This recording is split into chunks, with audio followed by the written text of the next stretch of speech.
Well, pleasant good evening. Welcome to Bedtime Stories, the show designed with the lovers in mind, where we put you to bed but never to sleep with the greatest love songs of all time, right here on WOSD Radio DB Chicago, WTLB Indianapolis and Chicago, and of course, WRLNradio.com, your home for old throwbacks and R&B and all of that good stuff. It's your peanut butter brother, Dr. Al Greer. Thank you so much for your patience. So let's get this party started.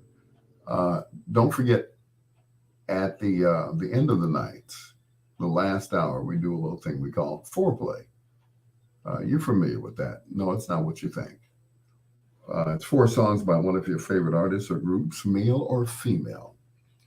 Could be a male group, could be a male person, could be a female person, could be anything.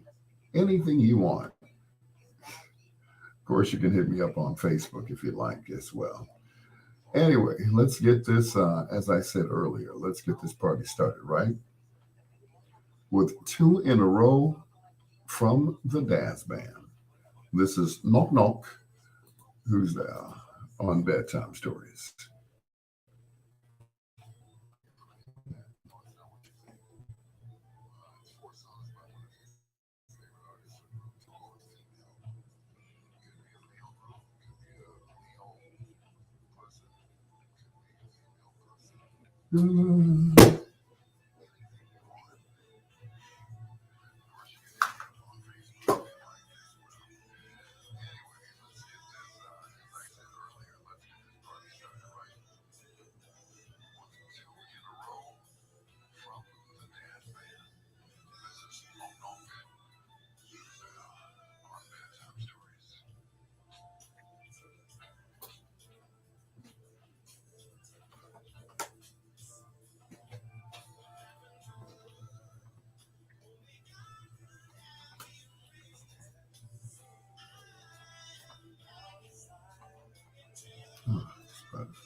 Knock, knock.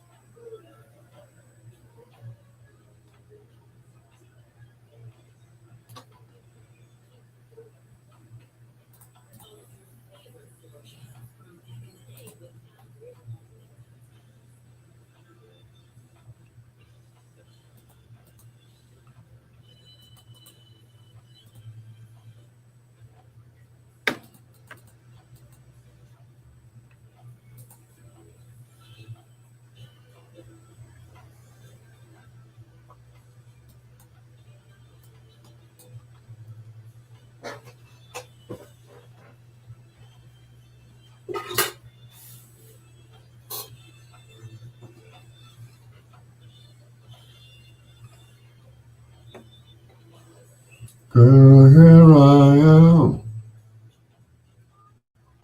Take my hand. Paradise.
Love began.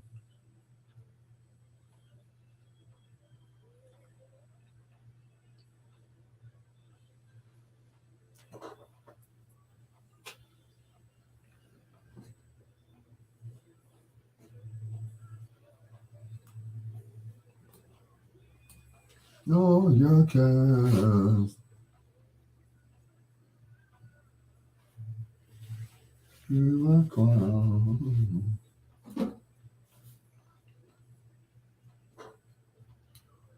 Melody.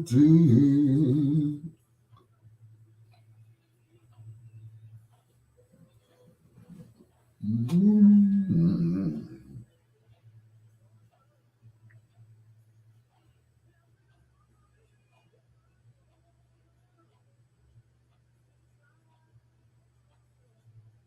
Here in my heart.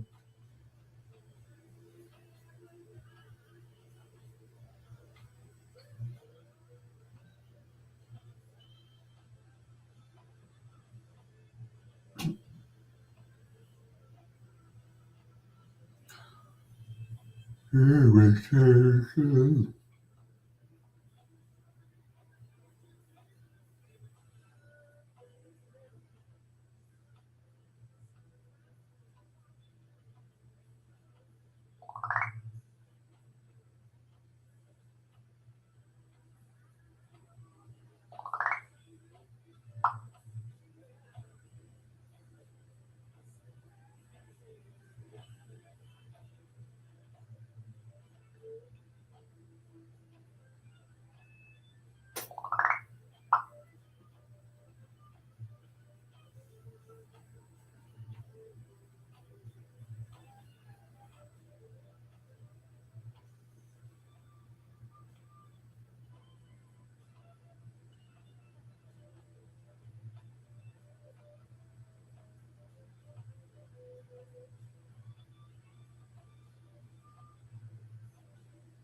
Mm-hmm.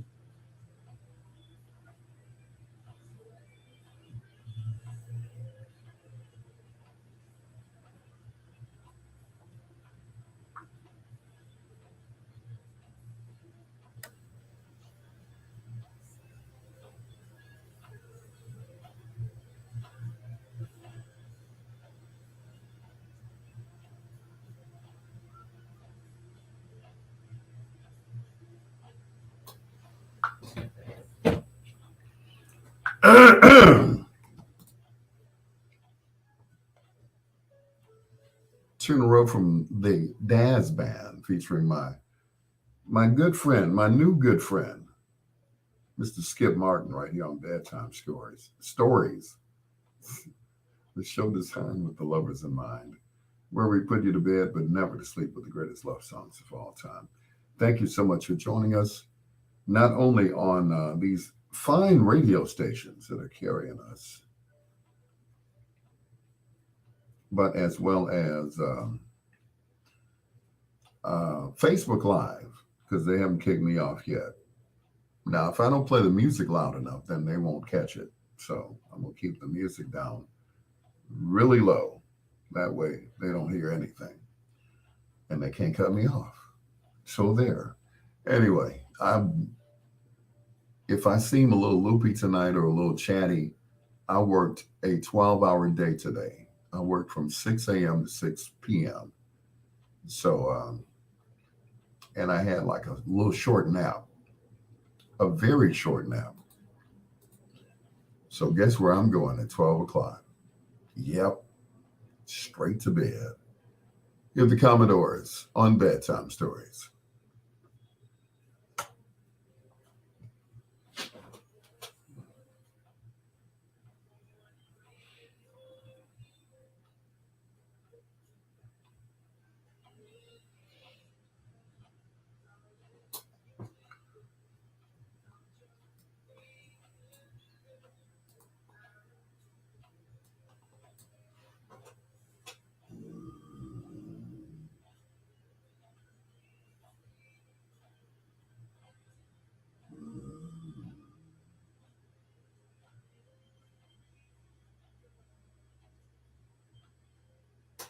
Mhm.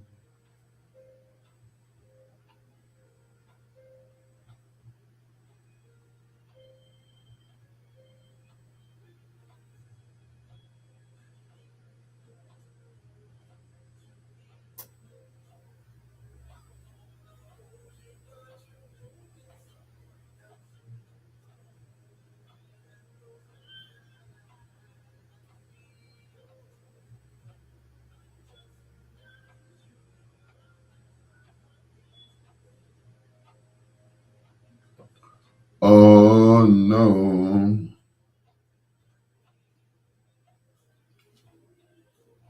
Another one bites the dust. In honor of Diamond now pushing up daisies. Diamond who? Neil Diamond? Mm-mm.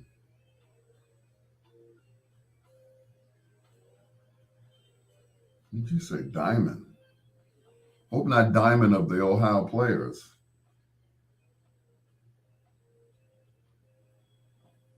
I just talked to him a few months ago.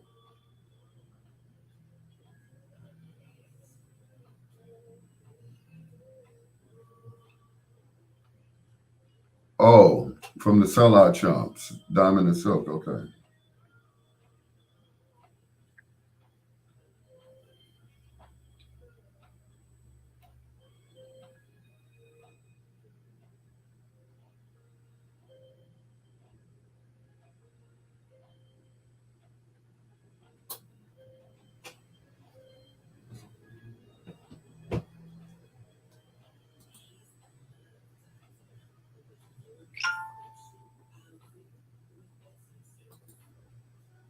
Uh-oh.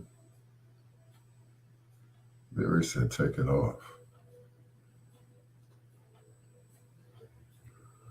Hey, Pam. What's going on, little hustler? So did she have the baby yet?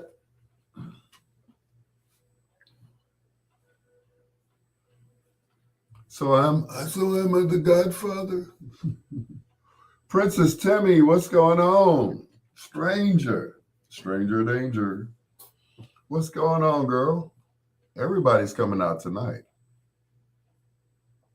Well, you know what they say, the freaks come out at night. The freaks come out at night. Your daughter is 6 centimeters. Oh, she's getting there. Okay. She is getting there. She gonna have that baby at 3 o'clock in the morning. Princess Timmy. Hello, Princess Timmy. How are you? Lazone Funches. What's going on? Long time no see, girl. Girl.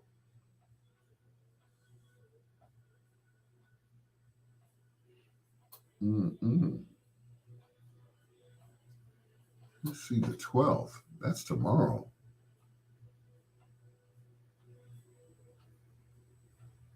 From 5 to 7. I'll be at work. Okay, do that. Wow, your daughter is really short.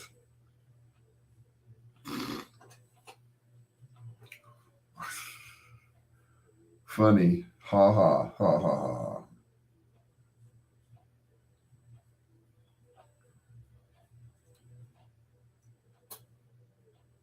That's not my daughter. Thank you very much, sir.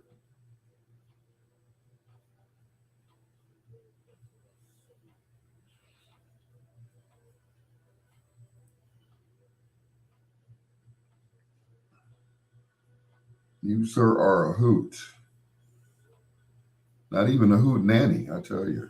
You're a hoot.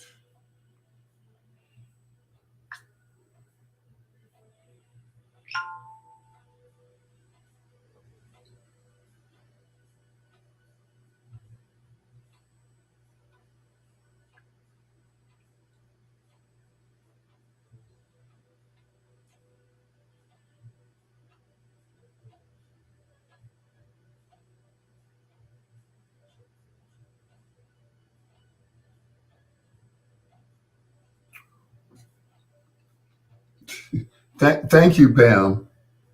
I hope he doesn't think my daughter's in labor. My daughter doesn't go in labor until March.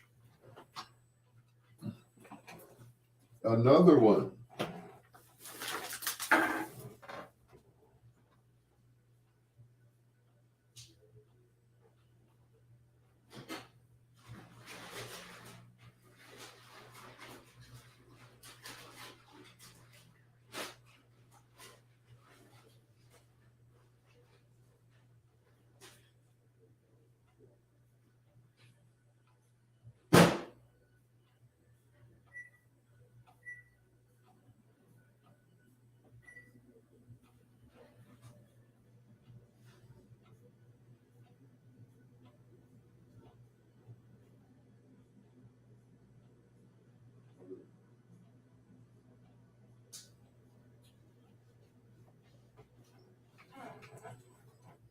I'm back, just warming up my dinner.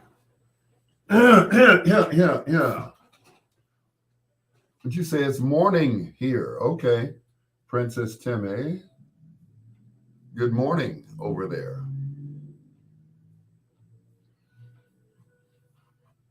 That's that's got to be quite a change, I tell you.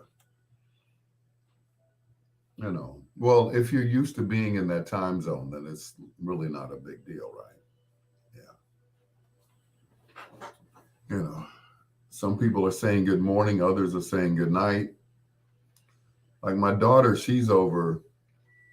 My older daughter, she's over in South Korea, so I think it's daytime over there. They're just getting their day started.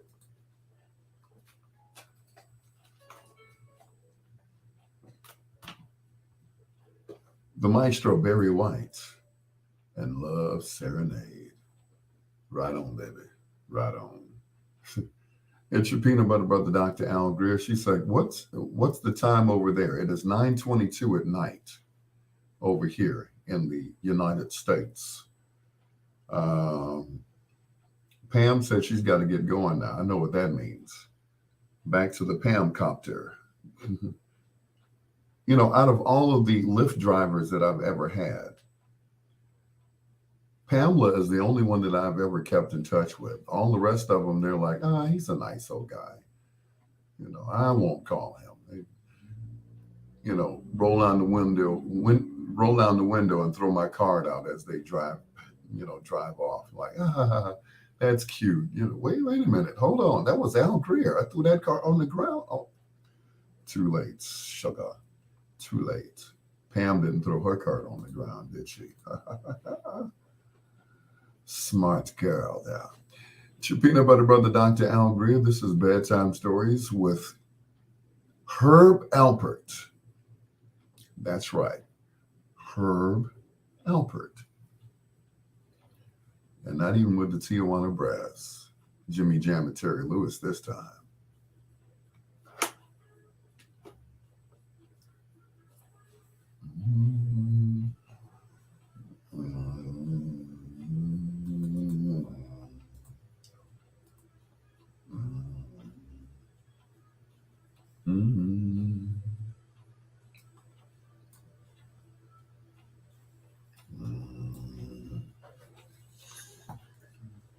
Good evening, stranger. Pamela Mahogany Clemens. Hello. Hello.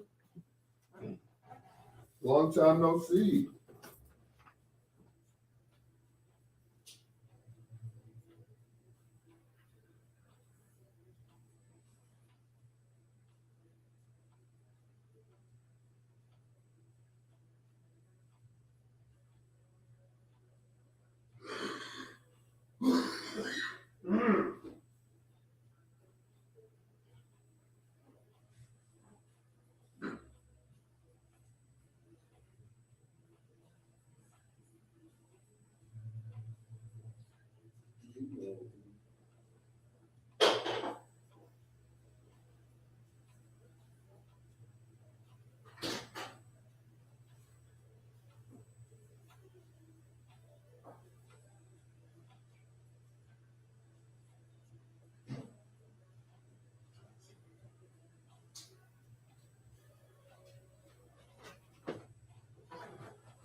Yummy.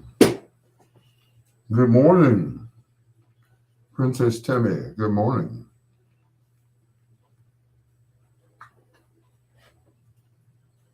Yep, it is evening here or nighttime, whichever you prefer.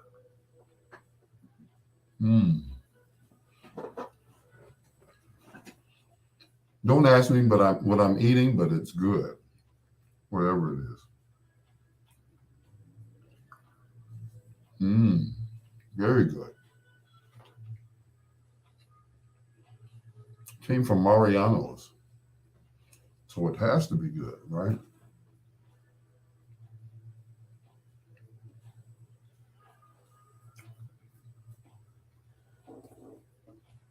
And a little glass of wine.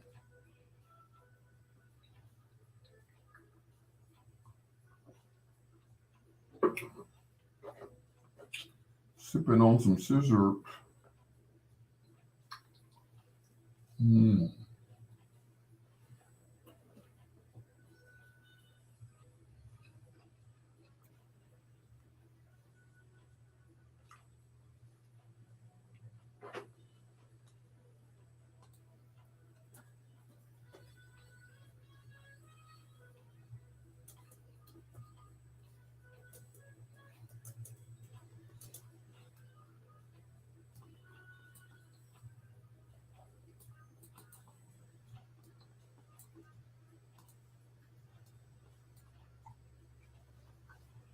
Give me a sip of that wine. Uh-oh.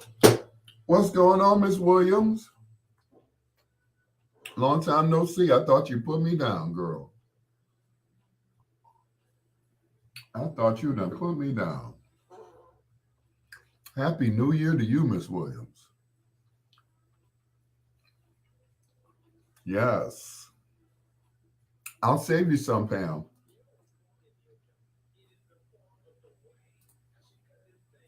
I will save you some of this wine because it's really good.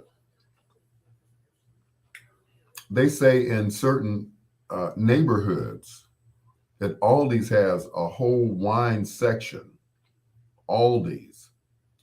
And they say the wine is good. I was like, Aldi's wine good? Doesn't sound right to me. Aldi's. Aldi's has wine that's good.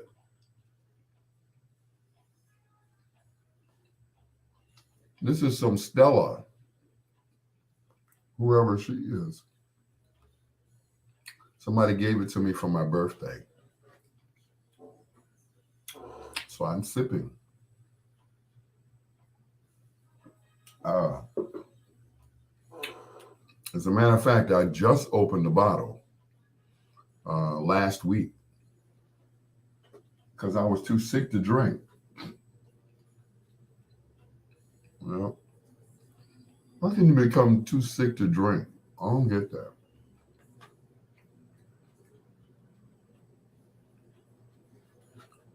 I'm too sick to drink. Alcohol, that is. Warm this up a little bit more. Don't go anywhere, Miss Williams.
Now remember what she said it was loaded chicken fries.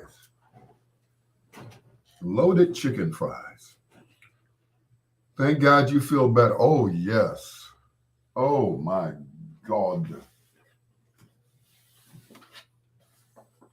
When I say that cold was kicking my butt, that cold was kicking my butt. I was like, oh, no. I got to get my voice back. Can't be sounding like Satchmo.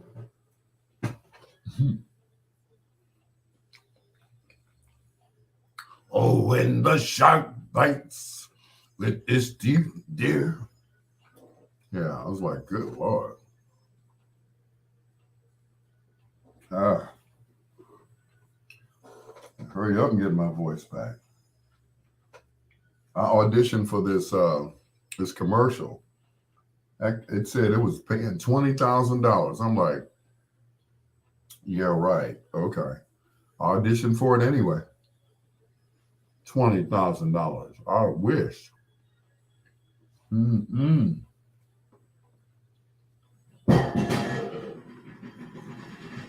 Ooh, I know what that was.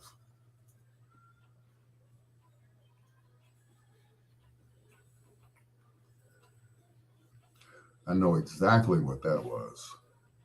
I was in the kitchen. Miss Williams, where you at? Now, I'll save you some wine, no problem.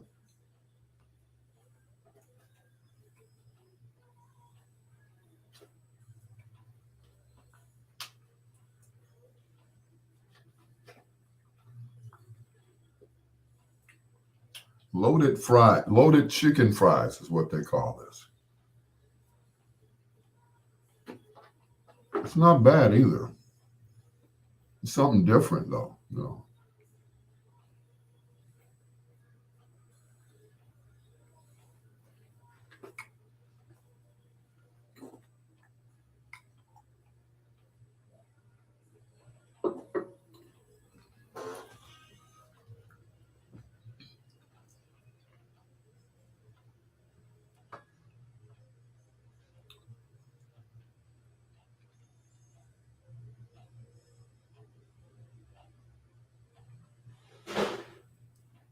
Tuna row from Herb Alpert.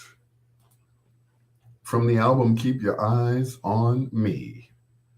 That is Making Love in the Rain. Before that, Pillow, right here on Bedtime Stories.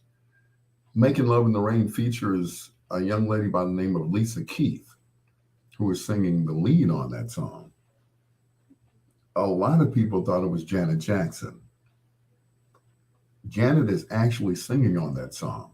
The only thing is, she's doing the background vocals.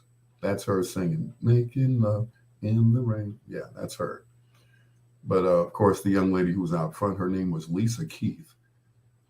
And I don't think she ever did anything else after that. She was in, let me turn this heat off, Jimmy Jam and Terry Lewis's camp. I think she tried to do a whole album, but it didn't do anything. Anyway, it's your peanut butter brother, Dr. Al Greer. Like I said earlier, I worked a 12-hour shift from 6 to 6. I can't believe it either. Thank you very much. Guess what I'll be doing tomorrow? Skipping work. No, I can't even do that. I wouldn't do it. I need a day off, just a whole day. That's it. It's Eddie K on Bedtime Stories.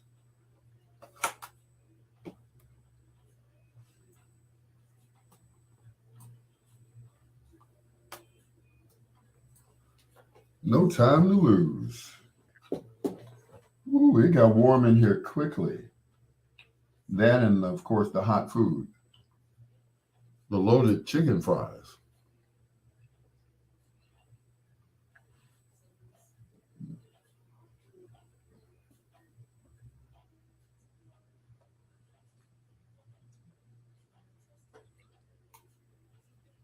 And they're yummy too.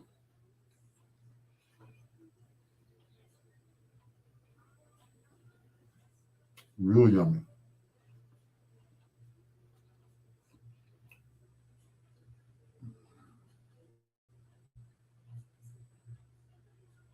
By the way, don't forget to share the page, okay? Thank you very much. Share that page where it says like, comment, or share. Just hit share. And everything will be all right.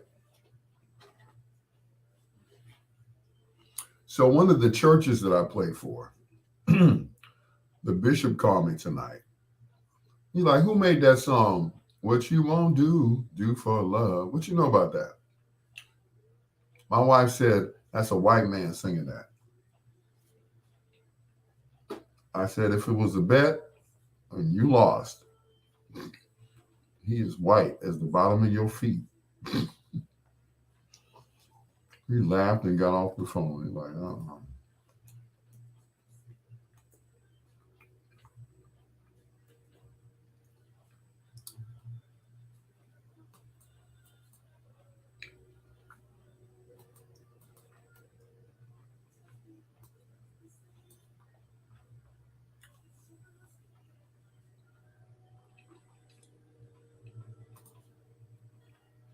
skipping work. Yes, this is the best I've felt in a long time. You know, when I get my voice back, I feel better. Much better.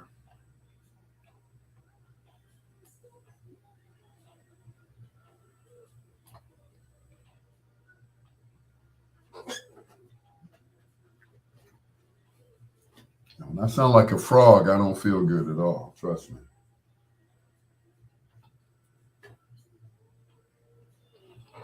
Mm-hmm. Once again, don't forget to share the video, guys, okay?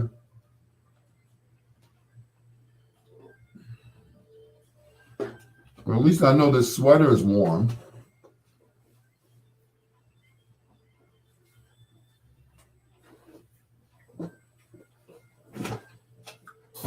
Ooh, boy. I had to turn the little space heater off. It was kicking in here. Had me smelling like an old man up in here. Mm-mm.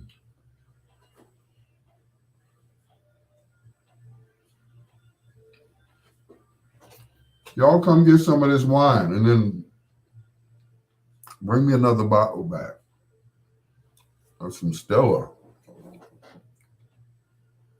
Well, good evening, Ronnie. How are you? Another Williams here. We got some more Williams, and we got Ronnie Williams. It's the Williams family reunion. What you say? I am an old man. Hi. You okay?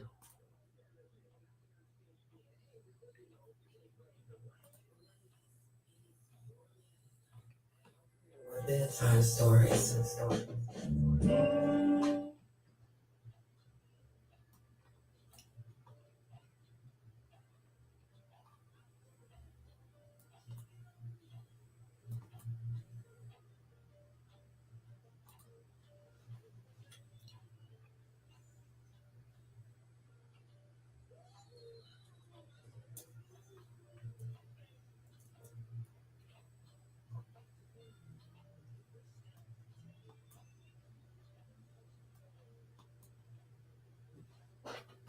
I said your love.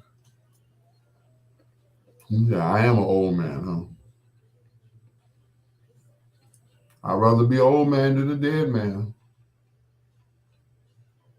That's what Fred said. I'd rather be a dirty old man than a dead old man.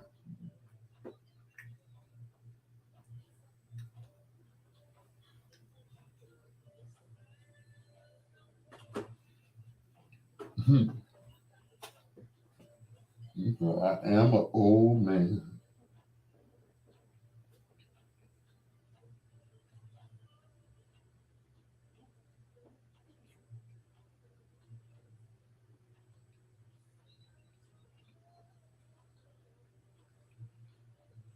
Hmm. It's loaded chicken fries, is what it is, and it's very good. It came from, I think, Mariano's or somewhere. Yes, it's very good. It's the only thing I've been stuffing in my mouth recently, if you know what I mean.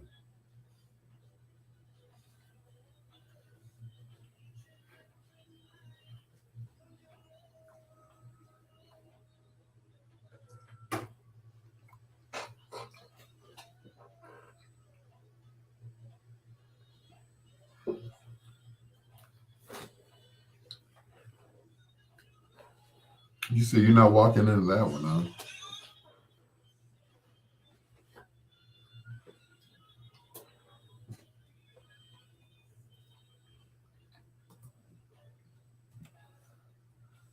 The whispers in your love is so doggone good.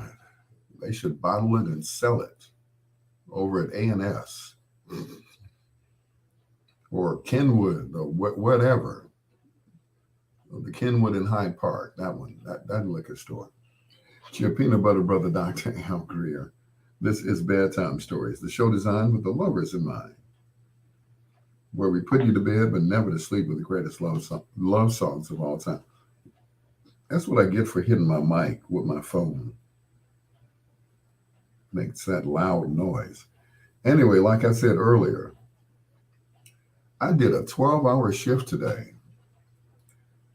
I don't know, am I bragging or complaining? I don't know which one it is. I don't know. I'm bragging or complaining. I can't figure out which one it is. Anyway, that check gonna look so good. Mm-mm-mm. That check is gonna look so good when I finally get it. It's your peanut butter brother, Dr. Al Greer. This is Bedtime Stories. I recently saw the Whispers at the Horseshoe Casino, and I was surprised to hear them do this song. Seems like I gotta do wrong before the people notice me. Right here on Bedtime Stories. It's your peanut butter brother, Dr. Al Greer.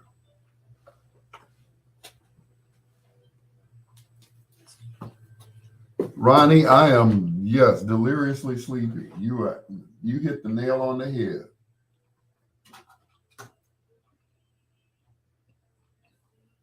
You are absolutely right.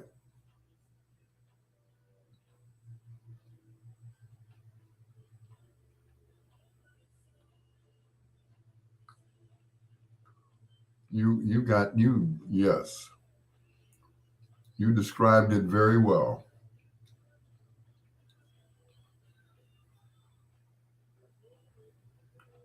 Mhm. I am crazy sleepy. And if I had company tonight, she'd be very disappointed that I would go right to sleep. Right to sleep. You'd be like, you're not gonna do nothing? Al? Al. Oh, no, stop. What are you saying, Troy? Eddie Murphy has a stand-up special called Delirious. You probably never heard of it, but you should check it out. I certainly will. Now that's a five. Somebody wrote Charlie Brown. Be all right. Or is that from Raw?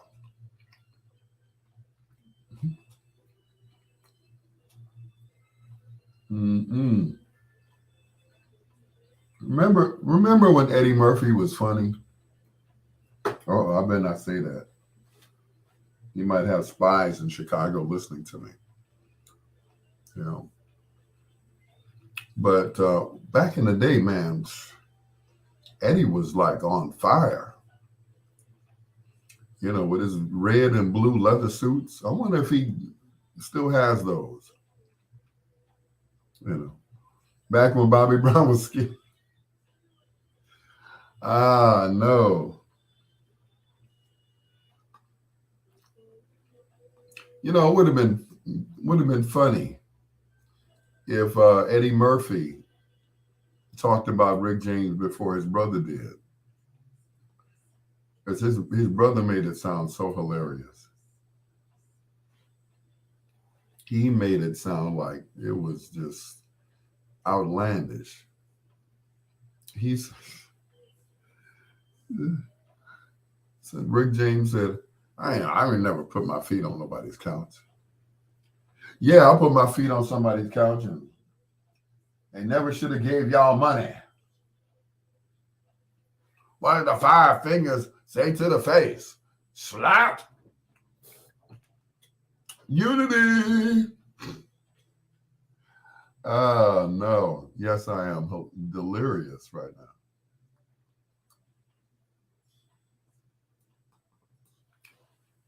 I get delirious whenever you're near.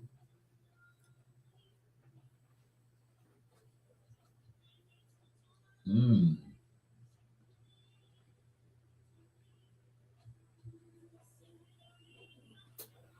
Back when Bobby Brown was skinny. Now he looks like T.D. Jakes.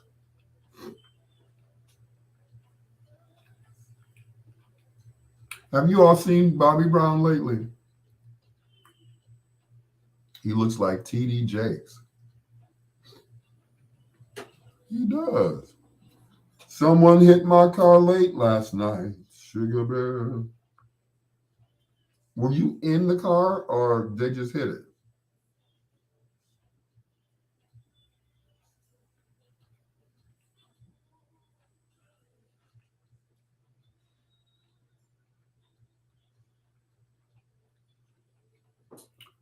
Mm-mm.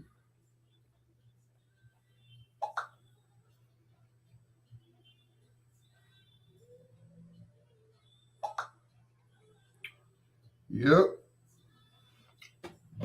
It was parked in front of the house. Oh, you weren't in it. Okay, cool. As long as you weren't in it. I mean, not that that's better. I mean, your car got hit, but at least it wasn't an accident where you were sitting in the car and somebody just, you know, slammed you up on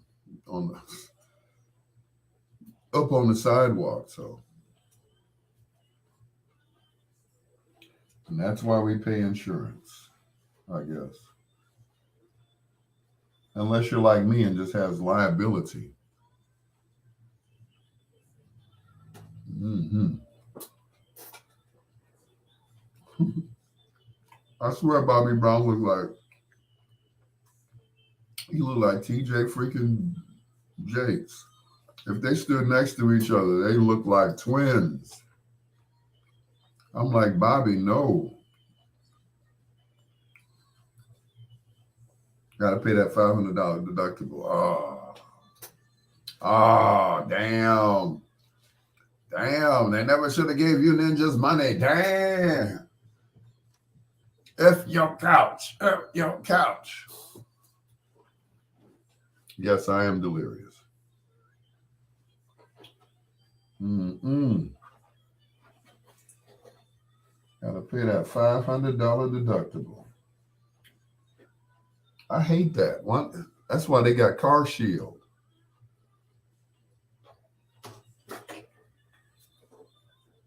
And Car Shield don't care how old your car is.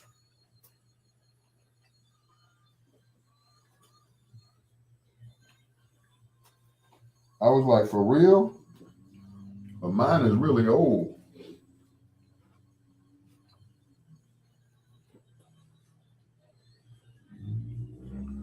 Yep. I'm like, will y'all take a 1994 Dodge Caravan? Grand Caravan. Why is it so low to the ground? That's what I want to know. Is it in need of shocks and struts and all of that stuff? It's just, you know. But I guess when they made that, they made it for older people to get in the van, like myself. Because, most vans, they sit up high, like a truck. But this one is like, it's real low. I'm like, dang, okay.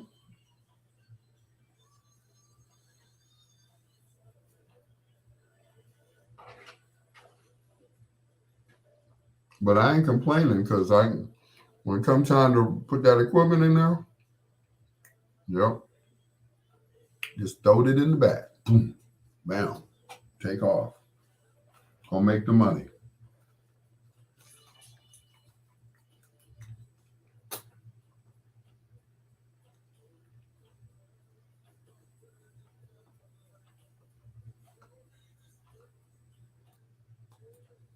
It went into a whole nother song. Stephanie Mills with a little help from the maestro Barry White. I'm like, what's going on here? That's what's known as a bad file in this business. Because usually, you know, when we used to play records back in the day, if it was a bad record, we just go out and get another 45, right?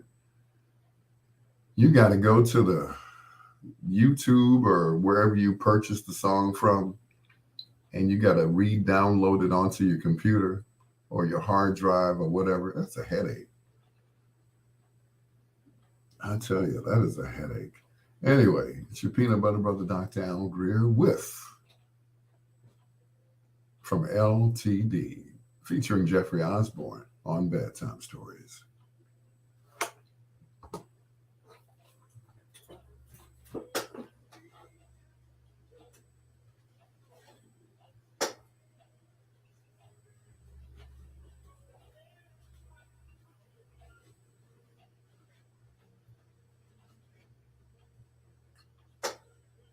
Mm-mm, mm-mm.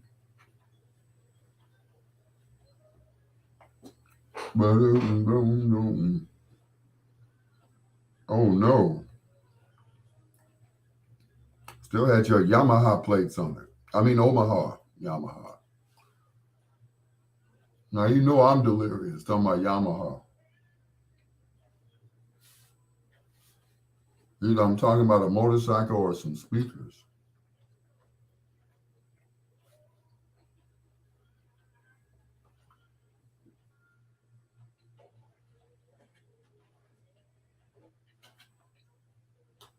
Mm-mm-mm.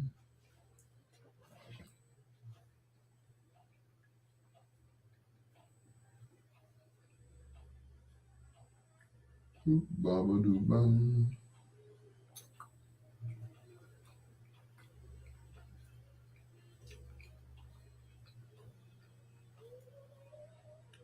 Whoa.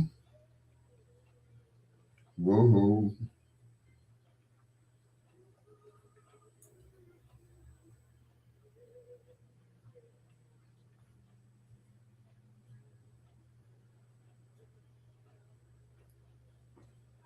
And she said, I need to go to bed.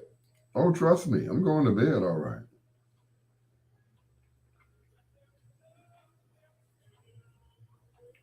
As soon as I get off.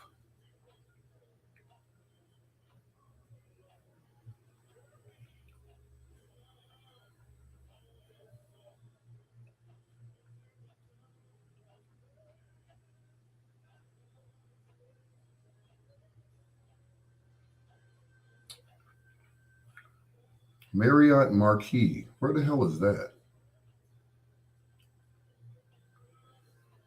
Marriott Marquis. Oh, 2121 South Prairie Avenue. 12 o'clock. Cool. I'm going to sleep.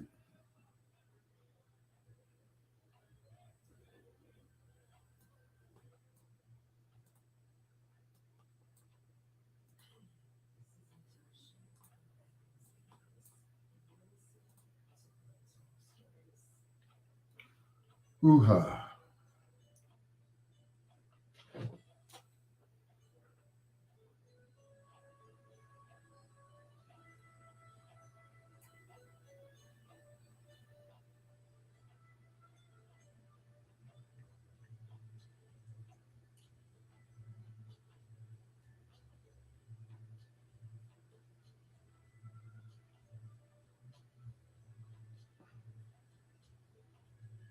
Let me see. Let me put this in my calendar. I'm going to sleep.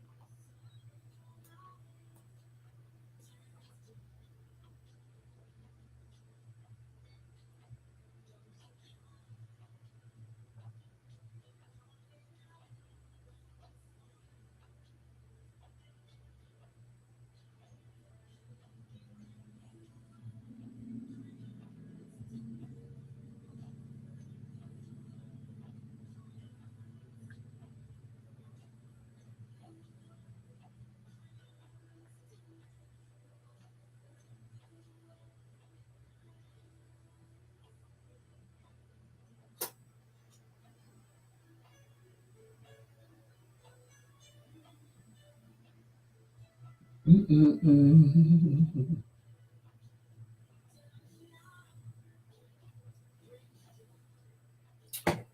Hoo-ha.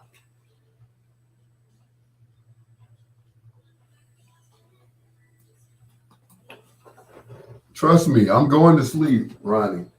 I am going to sleep.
Uh,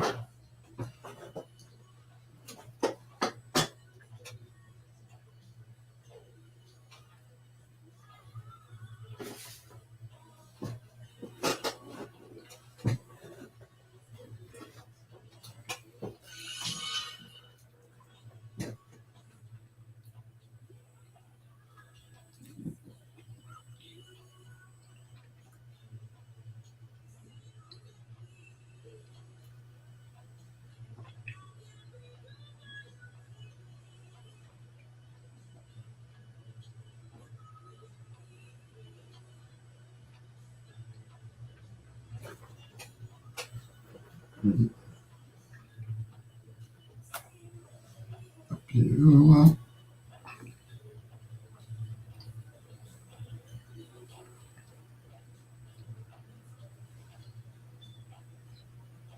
for those of you who used to watch BET back in the day,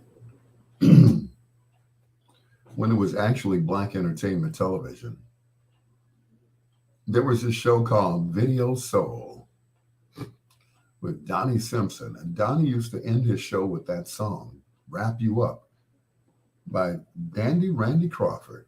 I love that song. One of these days, I'm going to have a conversation with Mr. Green Eyed Monster. I can't wait to meet him. You know, I better hurry up because, he ain't getting no younger. Donnie Simpson. He took like a sabbatical, a hiatus from radio and came back. And now he's doing mornings. I think he's doing mornings. Yeah, at the station in DC. I ain't mad at you. Guess he got bored sitting around the house, wife getting on his nerves. Why don't you mow the lawn? Why don't you mow the lawn? I'm Donnie Simpson. Bedtime Stories is sponsored by our good friends over at Grubhub. Shut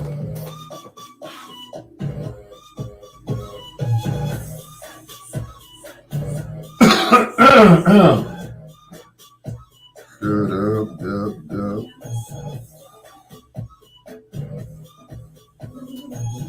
What you said, Green Eyed Bandit? Yeah, I know, right?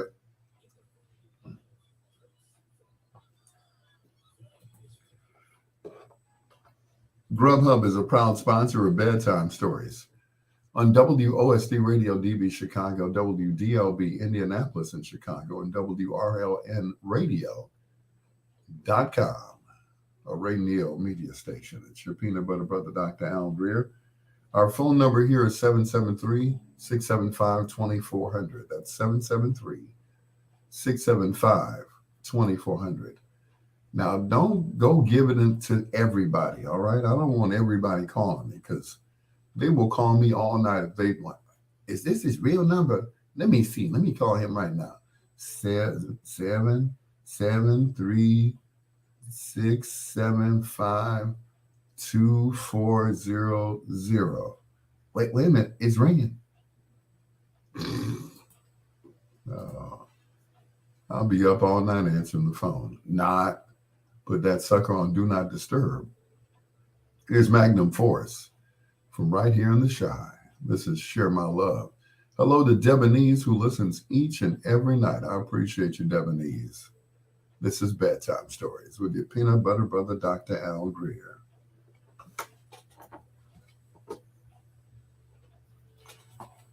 Dun, dun, dun, dun.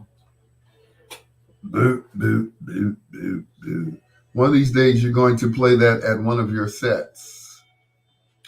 Let me wrap you up. Now, I'm Donnie Simpson. Welcome to the video. So, you guys are one of my favorite groups. Then the next night, you have Confunction on. You guys are one of my favorite groups. Ohio Players the next night. You guys are one of my favorite groups. You had the Whispers on. You guys are one of my favorite groups. I'm like, who didn't you like, Donnie? We get it. He gonna get me. Boy. He gonna get me. Al, I don't know you, and you don't know me. I don't know why you're talking about me. Because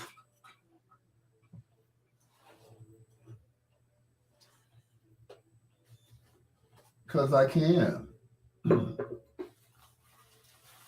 He gonna come all the way from DC, kick my butt, get back on the plane, get back on the air the next morning. Man, I had to make a run to Chicago. This guy was talking about me, man. I don't get it. Talking about, that's my favorite group. That's my favorite group. Yeah. Love you, Donnie.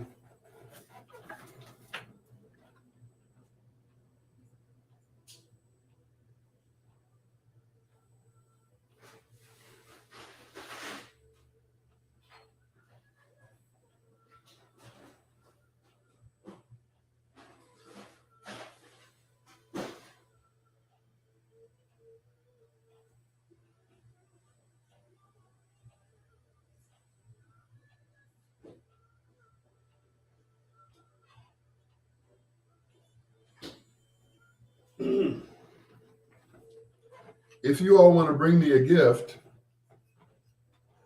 Stella. Oh, Stella. Oh, I still got some Stella left. Come on, girl. Get in the glass.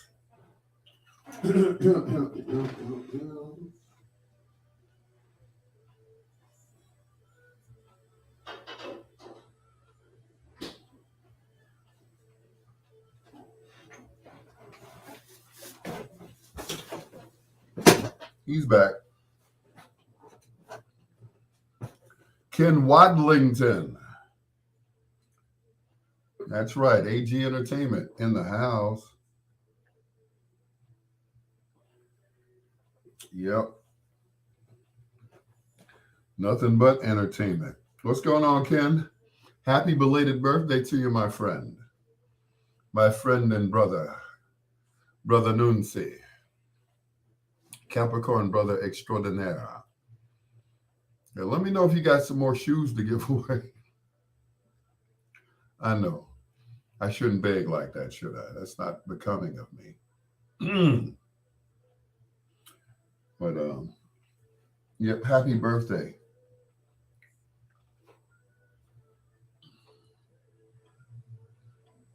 Yeah, I just about worn out those flip-flops you gave me. I tell you. I see people wearing those flip-flops out in the street. I don't get it. Those Nike flip-flops, they go out in the street wearing them. It's cold out there. Don't let this 40, 50-degree weather fool you, okay? My grandmother used to always say, this is fool's weather.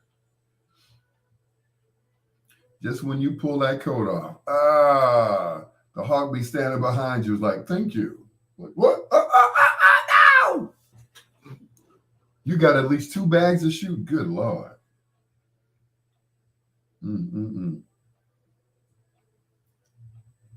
Yep, the hawk will be standing behind you. It's like, I'll take that coat. You're like, uh-oh.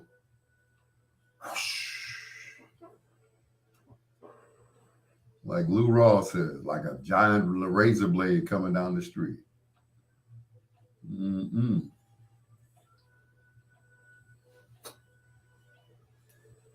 Yeah, like a giant razor blade. Here come the hawk. Somebody asked me about the Preston. What's going on? Somebody asked me about that. But you say you can't wear the fancy stuff anymore. I can. Because I'm fancy, huh? Preston, what was I getting ready to ask him? You seem to make me lose my marbles. I'm so tired, I'm delirious. Delirious and raw. Yep, 2 DVDs together from Eddie Murphy. I think Eddie was channeling Richard Pryor. Instead of wearing a red suit, he wore a red leather suit. I think he was channeling Richard Pryor.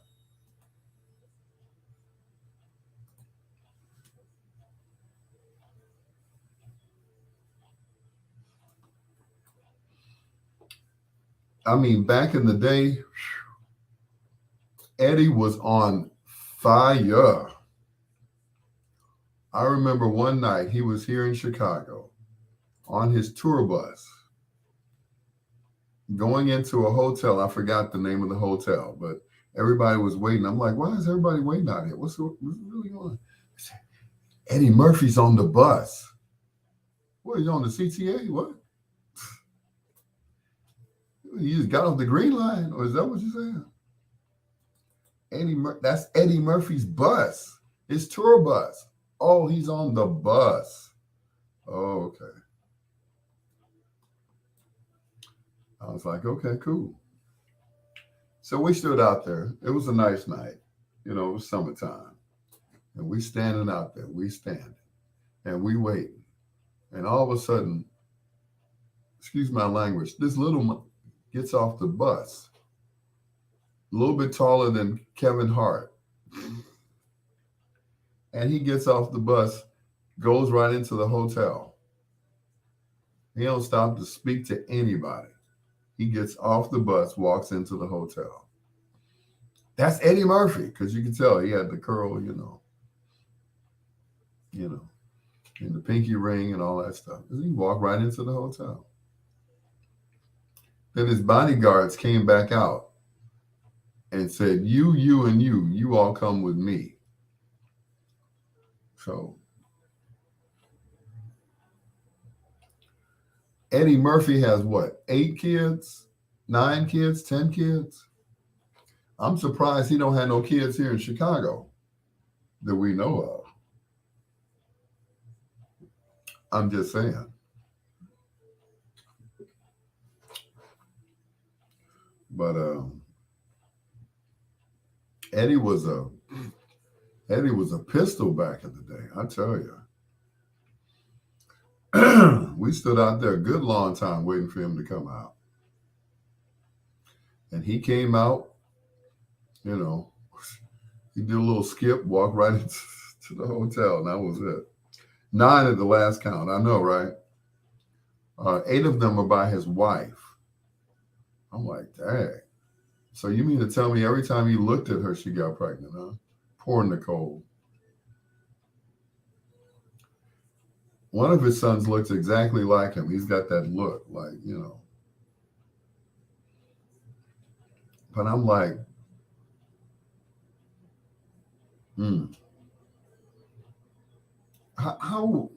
how is Eddie Murphy as a dad? That's a good question, right? You know, you always cracking jokes or something. That's why your grade's so bad. Something like that. I don't know. That's why you got kicked out of school. Mind your business, pay your taxes, keep Will Smith's wife out your. Eddie did say that the other night, didn't he? Eddie got off a good one, boy. He got off a good one. Mind your business, pay your taxes, and keep Will Smith's wife out your fucking mouth. Nicole Murphy is fine. There is only one woman that's finer than Nicole Murphy, and that is Gabrielle Union. Gabrielle Union is fine. I don't care what nobody said. She got some jacked up toes, though, but she fine. She is fine. Dwayne Wade, I ain't mad at you. I ain't mad at you, brother.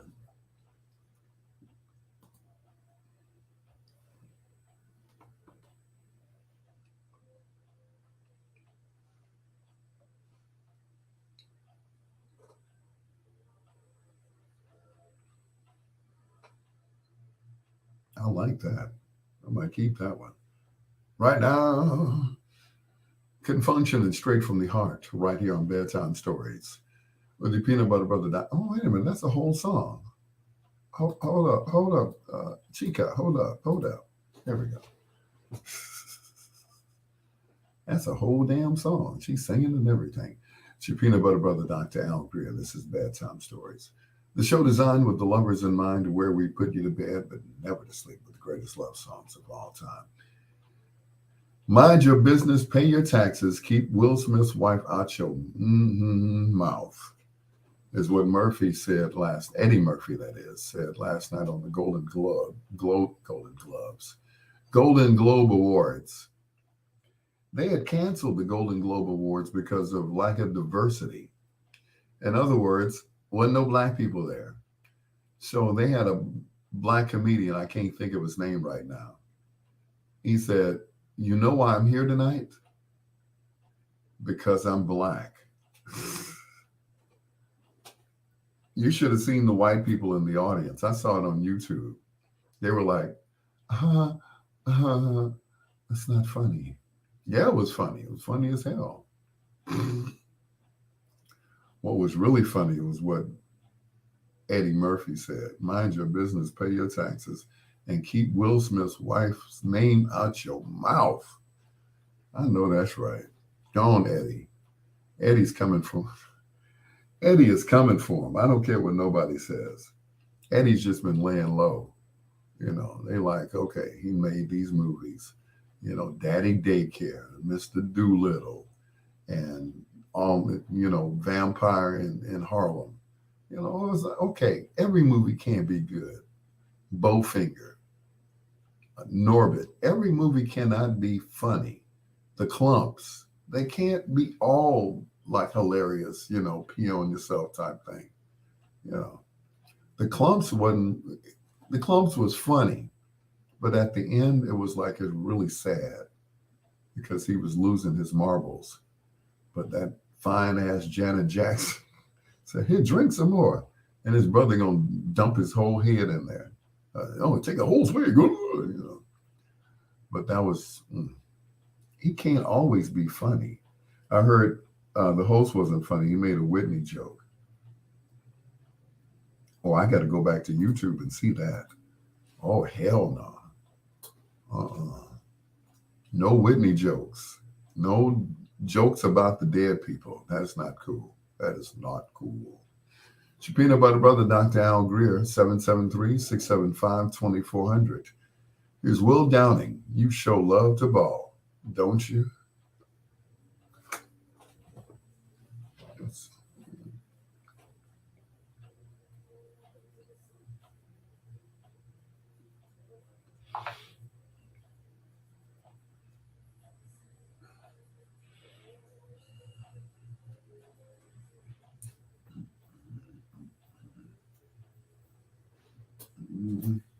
You show love to ball. You show love to ball.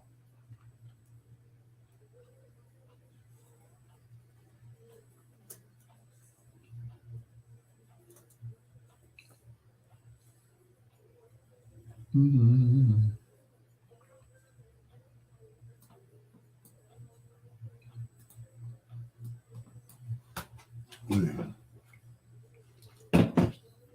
I'm just saying, it's like no Whitney jokes because mm-mm.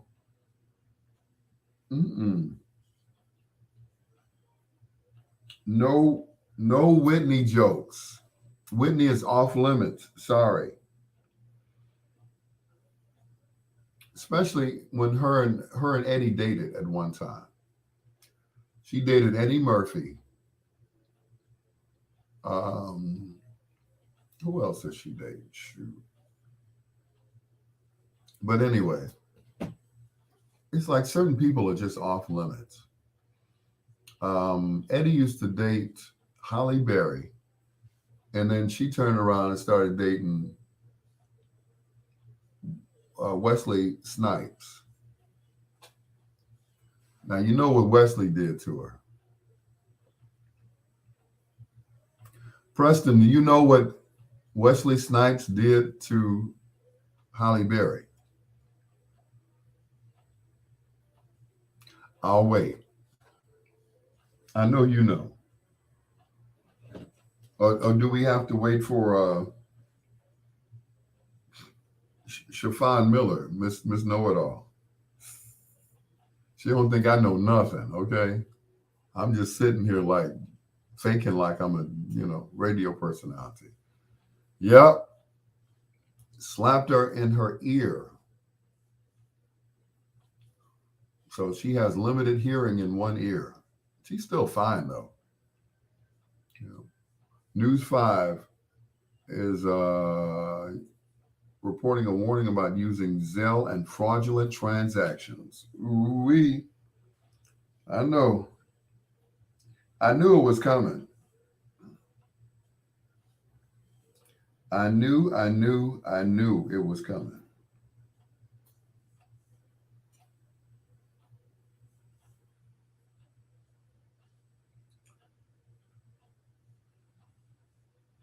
I knew it was coming.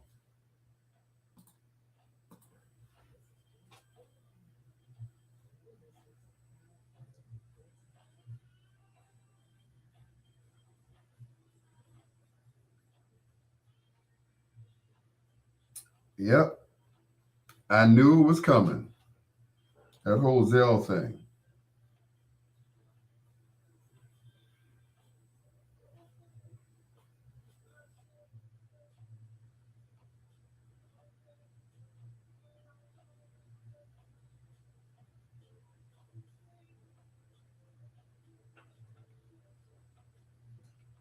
Yep.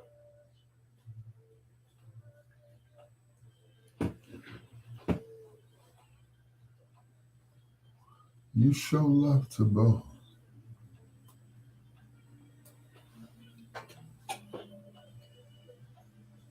Ken said, I don't trust those apps. Well, some people are just old school, Ken, and there's nothing wrong with it. Don't get me wrong. My mother used to sit at the table, the kitchen table, any table, dining room table, and she would sit there and she would write out the checks. And she put the checks in the envelopes, and she put the envelopes in the mailbox so that the mailman could get them. She didn't believe in no apps. I think she had maybe 2 credit cards. Two. She didn't believe in going to an ATM. I never saw my mom go to an ATM ever.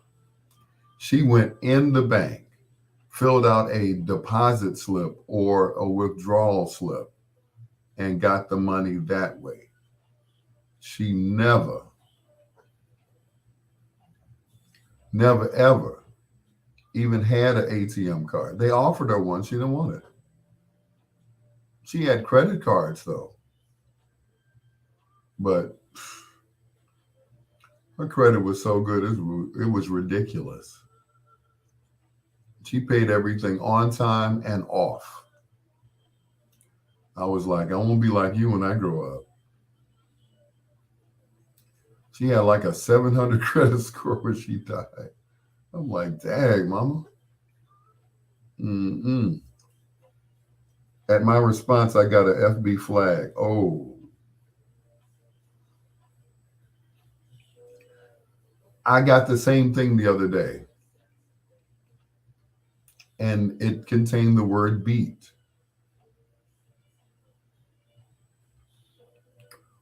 Yeah, that was with Eric E.T. Taylor was going up against Crazy Howard McGee. I said, beat his, and they flagged me. They're like, we will not stand this violence. I'm like, okay, sorry. I didn't mean literally just, yeah, pound him into the ground. No, I mean, you know, beat him, like excel over him. I didn't mean beat him, like, go to stay in the station and, just start whooping on his, no. So they got me. They almost shut my page down for that. And oh Lord, don't let me say nothing about Donald Trump.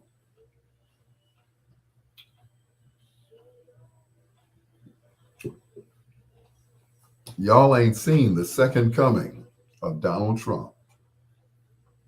Donald J. Trump is coming back to fulfill the prophecy.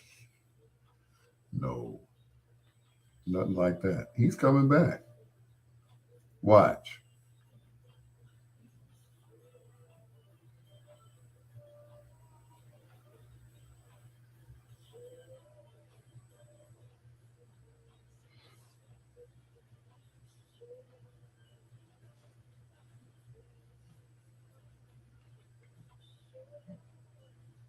He is coming back.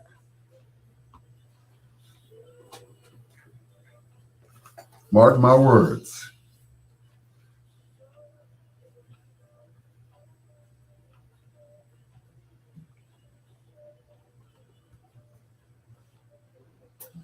Yeah, let's take a listen to it now. I think we just played it already. Marvin Gaye, the alternate mix of You Sure Love the Ball. Before that, Will Downing and his version, You Sure Love the Ball, girl. You always beat me on one-on-one. It's your peanut butter brother, Dr. Al Greer. This is Bedtime Stories, the show designed with the lovers in mind, where we put you to bed but never to sleep with the greatest love songs of all time. I got a good friend of mine. I consider him a friend because I was DJing one time. in somebody's backyard. And he said, "Where you at, man?" I said, "Well, I'm DJing over here on whatever street that was." I said, "It's a backyard party. You really don't want, man. I'm your friend. I'm coming. Okay, cool." So he came to the backyard party. It was a backyard birthday party. And the guy that I'm talking about, he stands about 6'3", 6'4". So he's kind of noticeable when he stands up, when he walks, that whole thing. And it doesn't hurt that his name is Captain Sky. Well, he came to the party, right? The backyard party. And both the lady whose party it was and her mama tried to hit on him.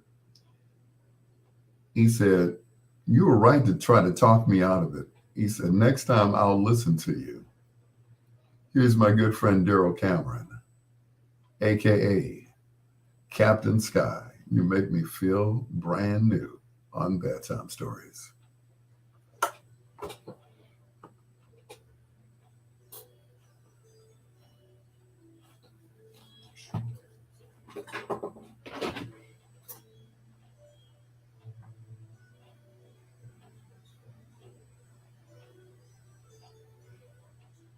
Mm-mm.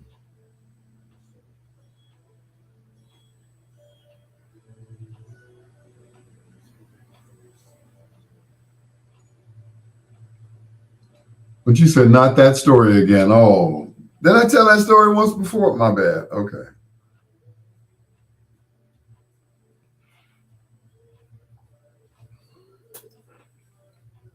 Blame it on the alcohol.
I did tell that story once before, and you remembered it. I didn't think you guys really listened to me. Now I know. Did I ever tell you about the time that Commander McBragg, right? Mm-mm.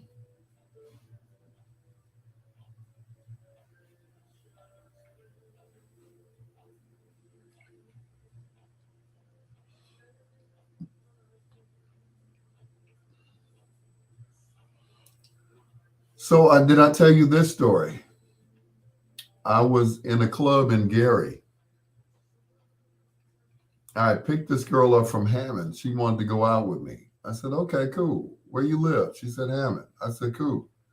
Found her house. This was before GPS. Found her house, picked her up, took her to the club, and all night she talked about what she wanted to do to me. I was like, okay.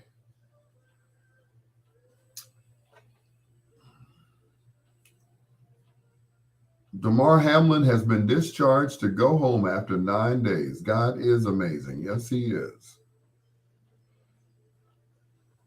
As I thought he was a goner.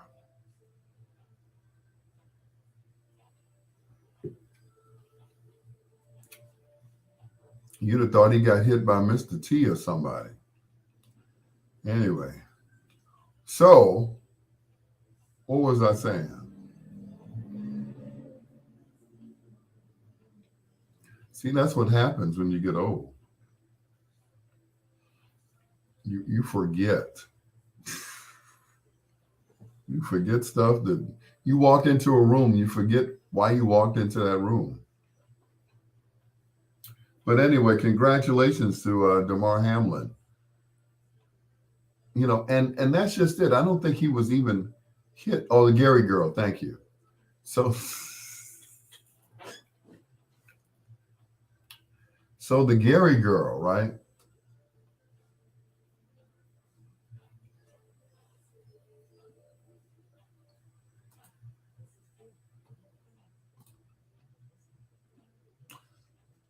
So she talked all night about what she wanted to do and how she wanted to do it to me. I said, okay. So I went to the DJ. I said, is there a back way out of here? He said, yeah, man, why you know. The DJ was Victor Jackson, who's normally on my live around this time. Vic said, yeah, the exit is right behind me. I said, I'll make it look like you're going to the bathroom. I'm like, okay.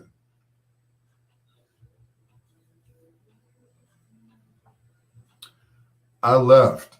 I went out the back, around the corner, got into my car and drove back to Chicago and left her there.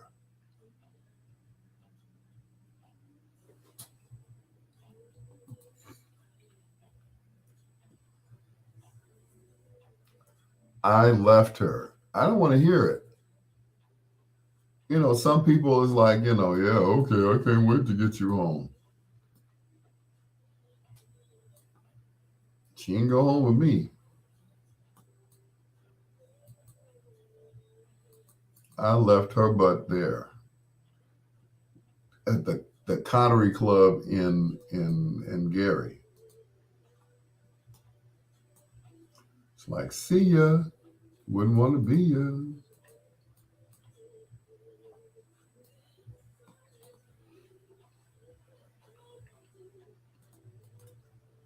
Yep, left her there. Right. She was definitely a super freak, Ken. She was straight up super freak. That's all she talked about. I'm gonna do this to you. I'm gonna do that to you. I'm like, okay, all right. You're gonna get your chance. Just not tonight.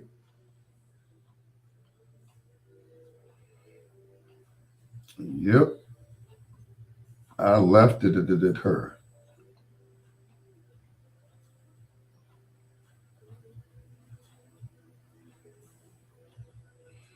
I said, no more. If she's talking that stuff to me, I'm sure she's talking it to somebody else. So I was like, nah, and 9 times out of 10, they ain't that good. All those wolf tickets they selling, what they gonna do to you? They gonna sat you down and do the Sue thing on you. Like Bobby Rush. Sue took off my shoes. That's about it. So I wasn't thirsty that night. I wasn't ready to take a drink. So I left her butt there. Deuces. So did I tell you about the story? I almost got shot one night by a young lady who claimed that I had impregnated her. It was not far from here.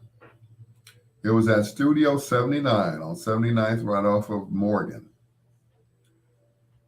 And I'm in the club and I'm on the door, right? She said, "Come here, let me talk to you." I said, "I'm busy right now." She opened up her purse and pulled out this nickel plated 6 shooter. She said, "I need to talk to you now." I said, "Oh, I couldn't hear you over the music. Why didn't you say something?" I said, "Somebody watch the door for me. I'll be back, maybe."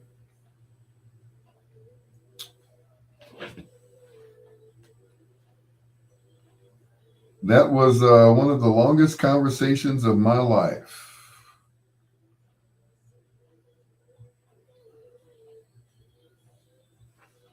I was like, this girl gonna shoot me, for real.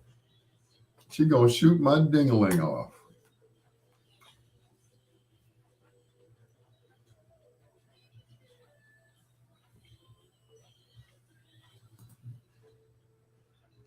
Babyface and his version of "You Make Me Feel Brand New" right here on Bedtime Stories with your peanut butter brother, Dr. Al Greer. Mm-mm-mm. I must be living right.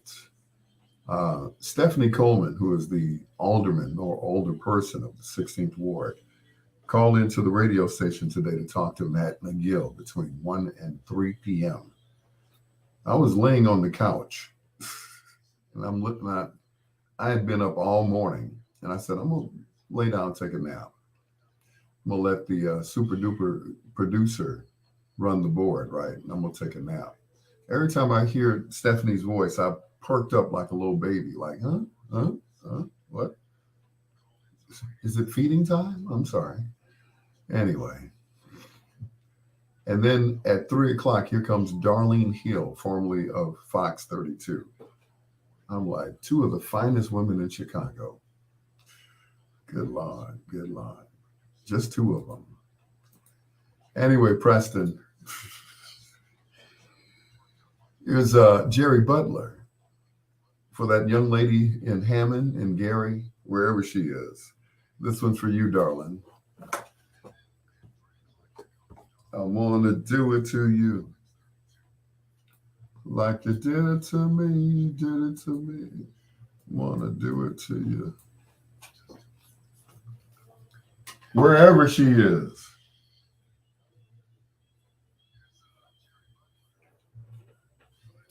Wherever. Bree, what's going on, daughter? Daughter. Let you spend some time with me, yeah.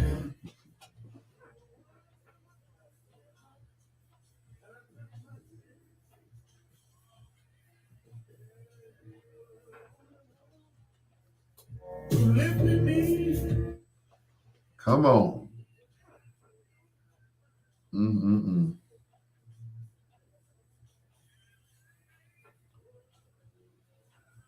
Jerry was one of the few people that made it out of doo-wop alive. Because, he was with the Impressions before, going solo. In fact, Your Precious Love is credited to the Impressions and not to Jerry Butler. Not on VJ, but on Abner Records. Kevin Worley, what's going on, bro?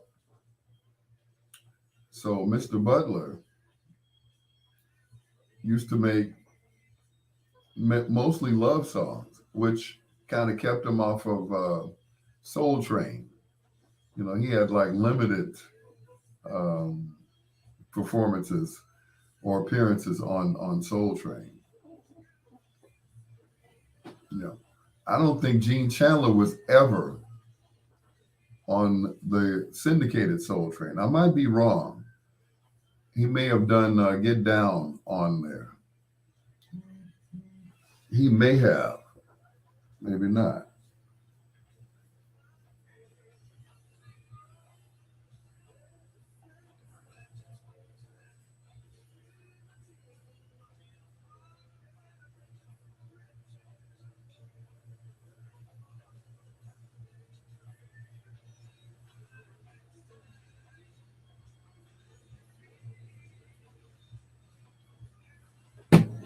Rick James and like Prince and and was imitated by Prince.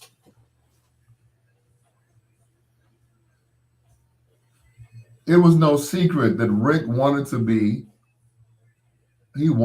Prince, but he just had that little flaw, that little, you know, yeah. Get Down or Number One. I think, yeah, it was one of those songs. But I'm trying to remember. Did he ever, Gene was too cool back then. He performed on the Chicago Soul Train, but the national one, I don't think so.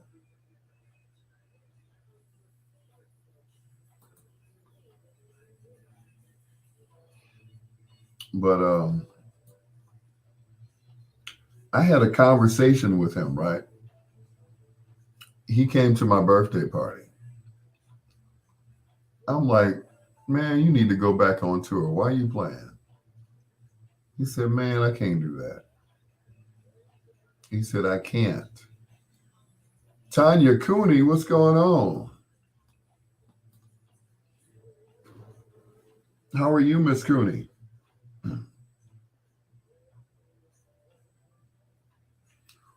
So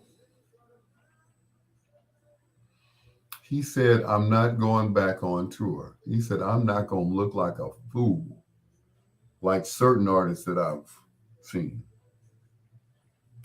Life is good, sugar. That's all right. I'm glad to hear that. I'm glad to hear that. So Gene said, I'm not doing it. No way. He said, I went to a concert and he said the ninja was sitting on the couch singing. I was like, I know who that is. And he said the other one kept doing this with the mic and wasn't singing nothing. I was like, ooh.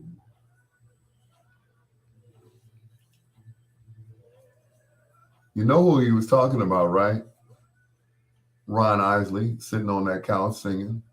He said, no, I ain't doing that. He said, if I can't stand up and entertain, then I ain't going out there. Get Down. It's on YouTube. Okay. Get Down, get down. I asked him once, I said, did you really like that song? He said, that was a platinum record. What you mean? I said, oh, okay. And he told me the story of Rainbow. They did it the first time, and they wanted to make the song longer. So the second time they did it, they recorded it live at the Regal, complete with that little introduction and stuff. This man had gone out and made a name for herself. Put your hands together for Gene Chandler, the Duke of Earl. So that was the second one. Of course, the third one was the one with the lavish strings in it and everything else. And that big introduction. Dun, dun, dun, dun, dun, dun, dun. Yeah.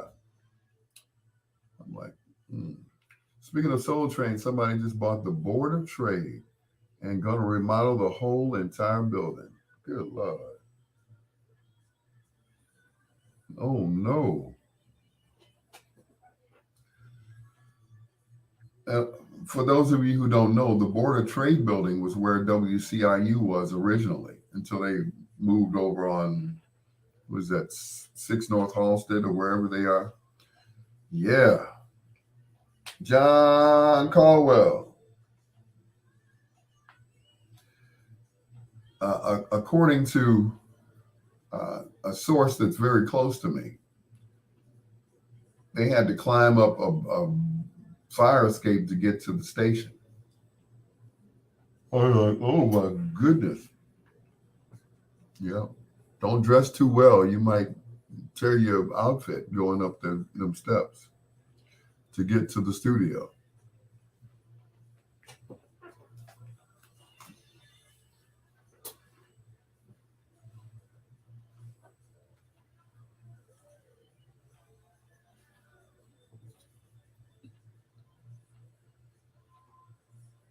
Without a love like this, baby. Jerry Butler, Brenda Lee Eager, ain't understanding mellow. Yes, it is. Your peanut butter brother, Dr. Al Greer. Hello to Preston Shanks, Ken Watlington, John Caldwell, and the gorgeous Tanya Cooney. Hello, Tanya Cooney. How are you, sweetheart?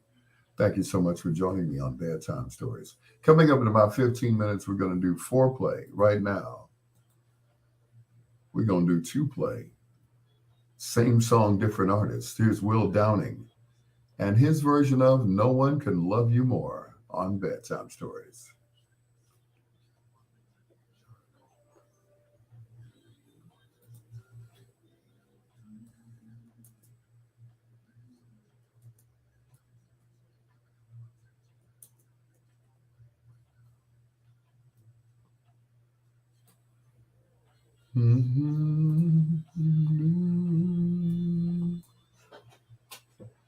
What shall I play game? The always fine, the very fine Tanya Cooney. Hello. Hello, Tanya. I added Dream Merchant to my playlist today. Which one? You know, there are several.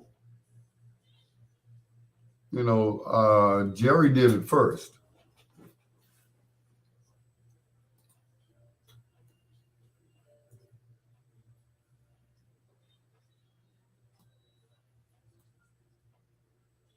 Hey, hey, Mr.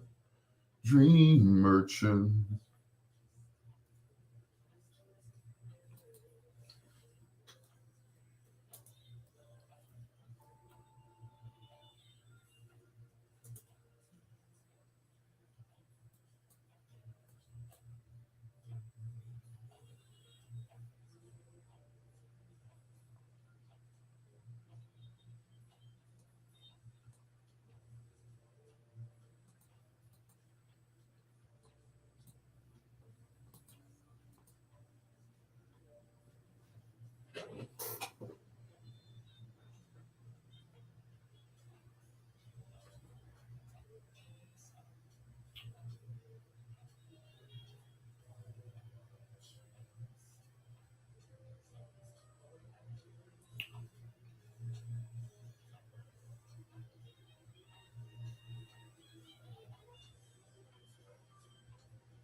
I know, New Birth. Yeah, New Birth. Well, I got the original one by Jerry Butler. Hey, hey, Mr. Dream Merchant. But yeah, New Birth did a great job. Well,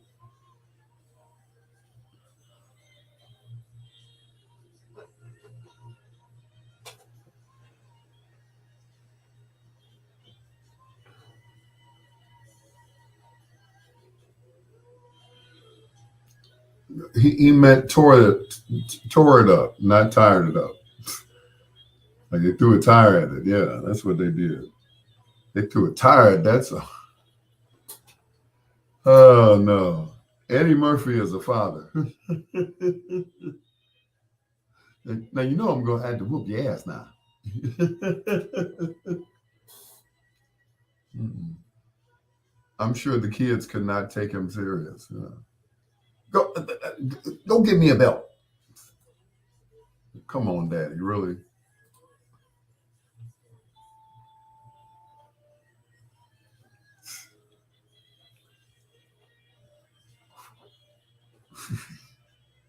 I mean, especially after seeing all of his movies and his facial expressions, I'm gonna whoop your ass. Like, Daddy, you're not gonna do nothing. What you gonna do? Uh-oh. What you gonna do, Daddy?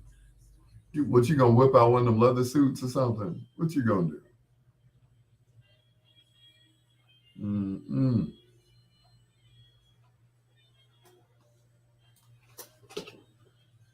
Mm-mm. Uh-uh. Spandex. All spandex. You know, imagine Buddy Love whooping somebody. Oh, no. Mm-mm. Cannon and Murphy is a baby race. Well, you know who's gonna win, right? You know, because Eddie is our age now. You know, he's like 60 something. So I think his last one was with Scary Spice. You know, but Cannon is winning. That would have been a good joke. It's like, you know, I hear me and Nick Cannon are in. We're in a race to see who's going to have the most kids. He said, "Well, I concede. I admit defeat. Defeat." Cannon sure is winning, boy. I tell you. Whatever gave him the idea to have so many kids? You know, and back to back. It's like ain't none of them walking except the ones that he had by Mariah. Those are the only ones that are walking. Morocco and Rocket or whatever. We'll name some child Morocco. Nick, what was you thinking, man? Morocco. Right. He got his own tribe, his own basketball team, a small band. I'm like, dang, bro, wrap it up. I mean, I get it. I hate to put on a condom. I'm gonna tell you, Tanya, when I mean, I tell you, I don't, you're gonna strap up, old man. You're gonna do this. No. Anyway, she wants sole custody of their kids. Mariah crazy. Mariah is like, cuckoo, cuckoo. Let her have Morocco and Moroccat. Maraca. But I get it, Nick. But every now and then, you gotta slip a Jimmy on. I'm just saying. You young, you potent. It's like, me, I'm shooting blanks. So it's like if some woman said, uh, I think I'm late. I'm like, I'm even later, sweetheart. I'm 62 years old. Please, I'm shooting dust, okay? I'm shooting all by light skinned women. I know, right? That's why you've been celibate, girl.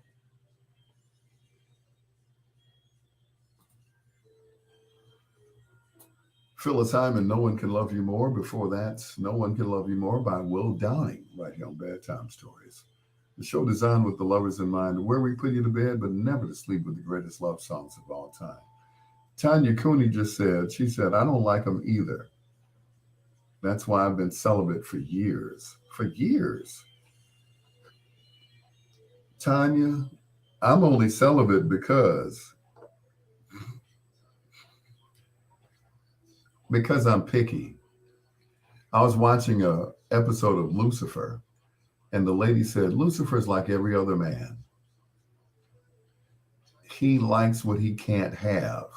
And that's me. Tanya said, I'm in Miami. Wouldn't be had I left the shy. Okay, okay. I'll come down to Miami. You won't. Anyway.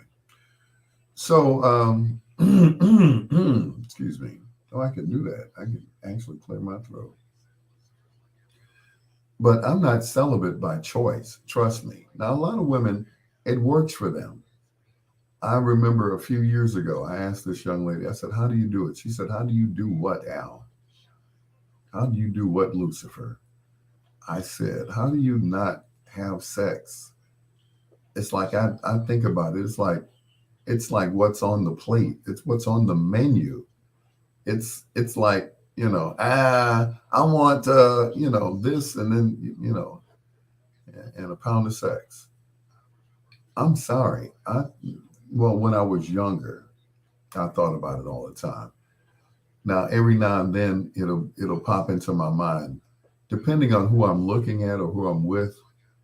I'm like, because the last date I went on, and don't get me wrong, I was turned on, but I wasn't turned on to the point where I wanted to, you know, put her in the back seat or something like that. You know, I enjoyed her company. We had a good time. We went out. We saw, who did we see? Good Lord. What was that? That wasn't the Whispers. It was, anyway, it was Kim and Carmichael. And it was a great time. And that's just it. We just had a good time. We enjoyed each other's company. We just looked at each other. We talked to each other. And that was it. That was probably one of the best dates I'd gone on in years. Might be the last date I've gone on. Anyway, for Tanya, here's the original version of Mr. Dream Merchant from Jerry Butler.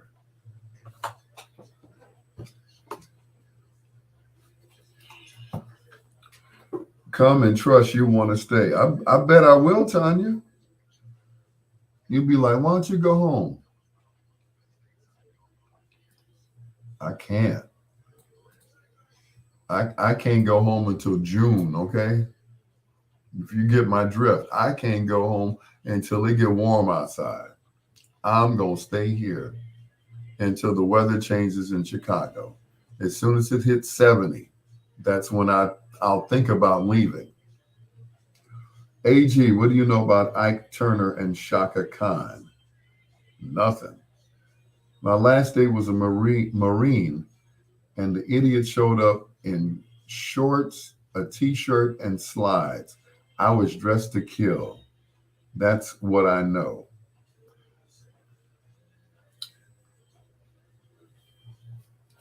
I hear you. And the thing is, and I say this all the time, men don't know how to woo women. They don't know how to date women. They don't know how to, do that whole gentlemanly thing. They just don't know.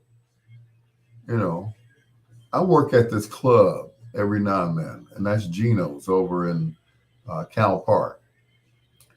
And the women in there be dressed to the nines, just sit in the club and talk to a bunch of monkeys all night. Yes, you heard it. That's what I said. A bunch of monkeys.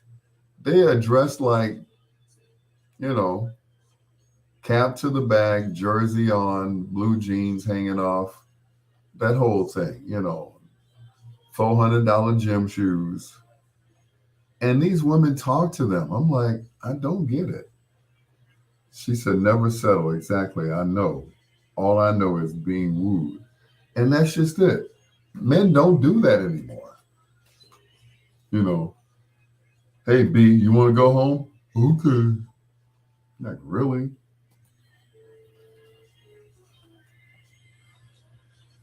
For Tanya, Jerry Butler, and the original version of Dream Merchant or Mr. Dream Merchant.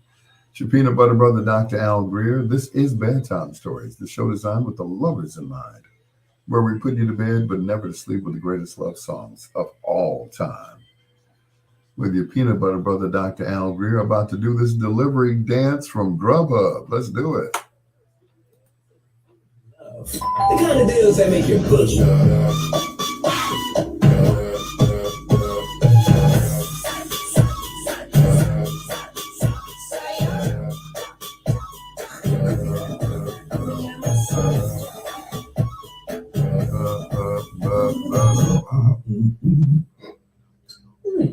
Get the food you love with perks from Grub what you love. Grubhub, of course, is a proud sponsor of Bedtime Stories on WOSD Radio DB Chicago, WDLB Indianapolis in Chicago. and WRLNradio.com. Hope I got that right. A radio media station. Hello to everyone who's listening on those stations. Biggs Radio, of course, and Ray Neal Media. I appreciate you guys. Thank you so much. Ray called me earlier this afternoon. He's like, Uncle Al, I don't know what you did last night, but you got some good numbers. I said, well, cool. I'm glad people are listening and that they appreciate this music. I really do. Thank you so much. Earlier, we were talking about, before we went on our little short break, about how men don't woo women anymore. They don't feel like they have to.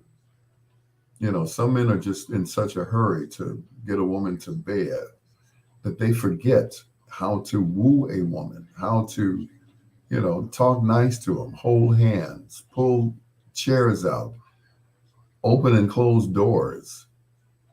There's this guy that I know real close to me. Every Sunday, I watch him walk around the car as his wife gets in the car by herself. He never opens the door for her. And that disturbs me. It really does. And I see it every Sunday at church. Oops. Anyway, it's time for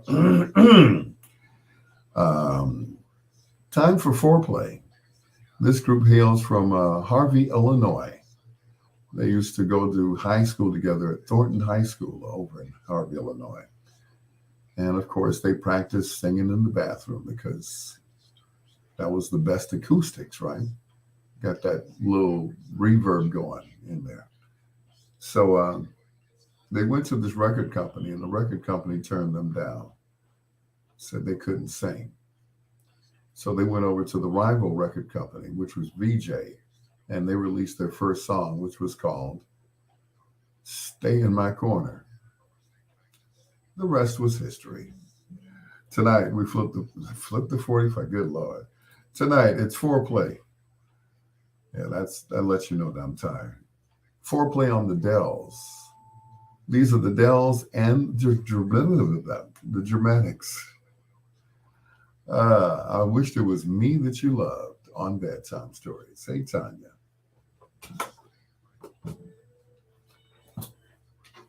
They don't have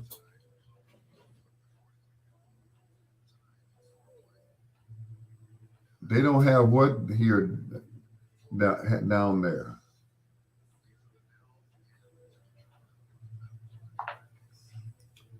Mm-mm.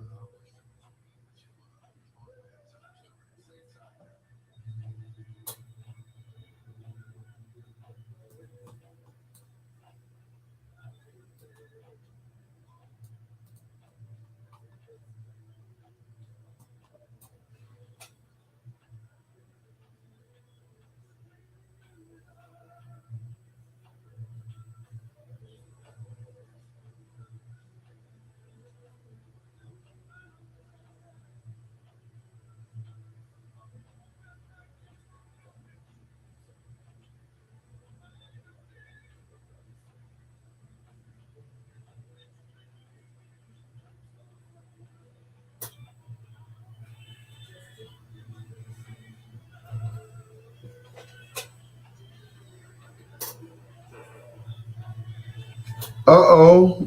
Shake and bake. What's going on, sir?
Tanya said they don't have to do anything but simple stuff.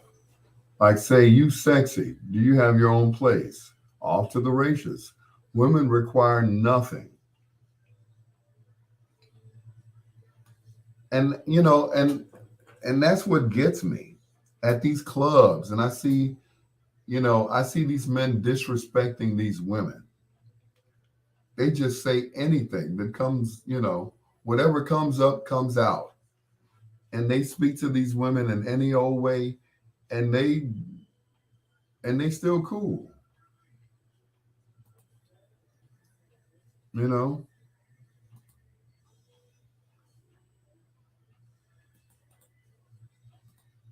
And they're at the same club every night, in each other's faces every night.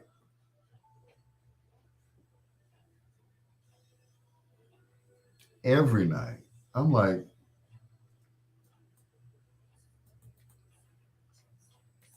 but what I think is that these young ladies are married and they got somebody at home.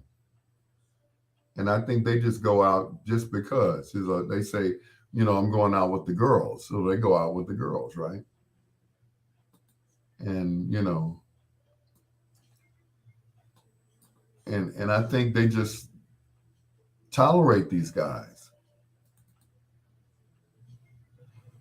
That's what I think. I think they just tolerate them. I don't think they really like them at all. I just think they just put up with them because, I'm thinking they got a halfway decent man at home.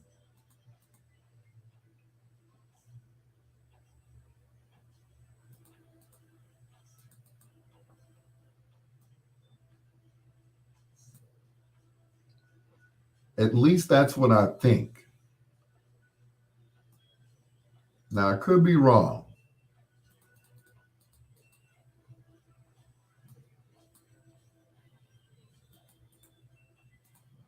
But they just seem some women just seem so dissatisfied, if that's such a word, or unsatisfied. That's what it seems like, and they just come out just because, you know.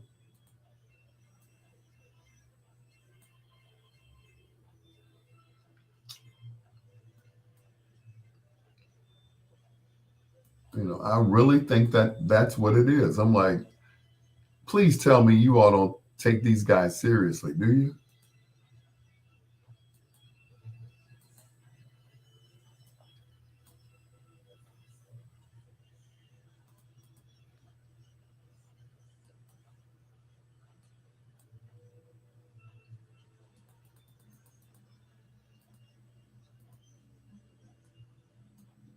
I mean, really, these guys look like, they look like they got their little brother's clothes on or something. It's like, why don't y'all put on a suit jacket or something? I'm not saying you should dress like me because, I'll be dressed to the nines when I go up in there. You know, got my Stacy's on and the suit, you know, looking like I just stepped out of church, right?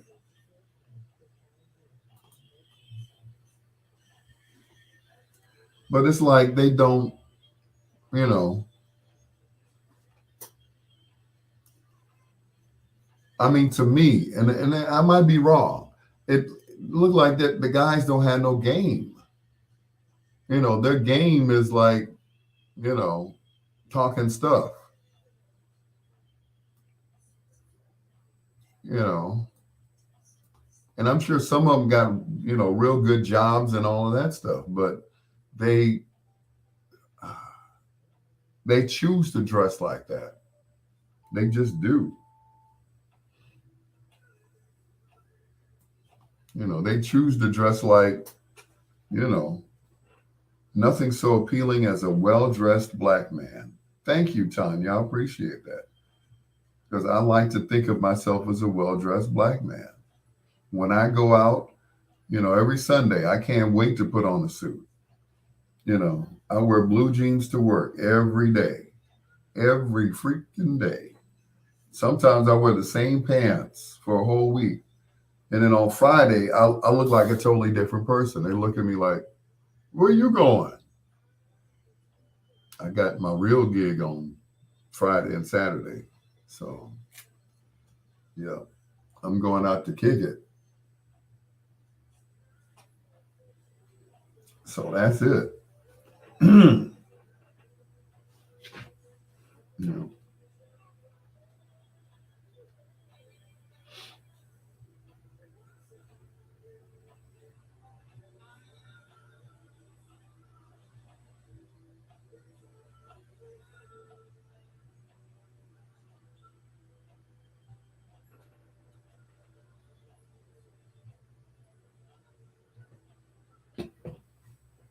yeah.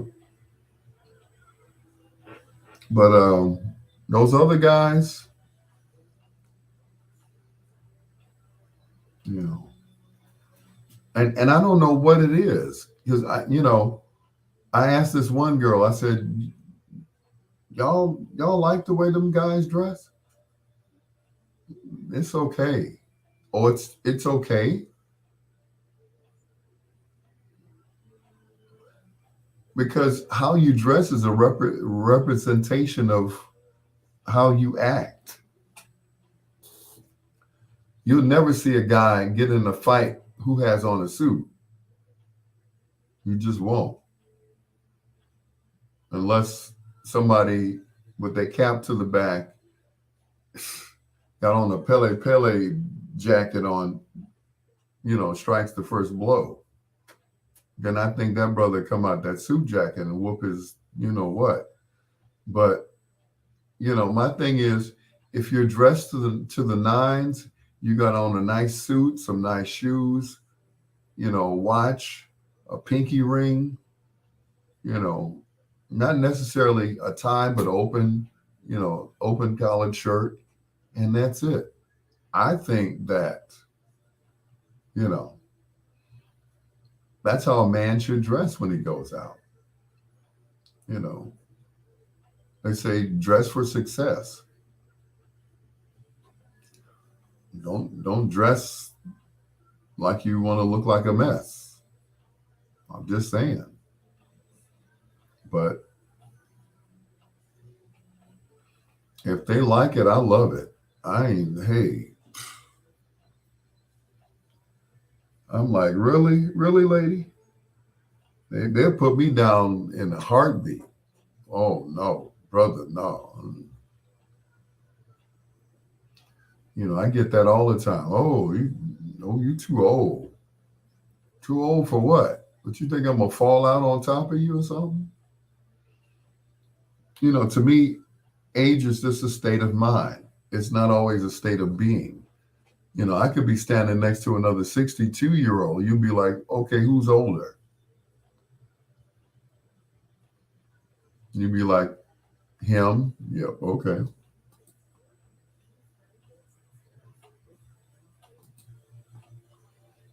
Mom taught us you only get one chance to make a good first to make a first and good first ugh, good first impression, and that is true. You only get one chance to make a good first impression. After that, it's pretty much over with.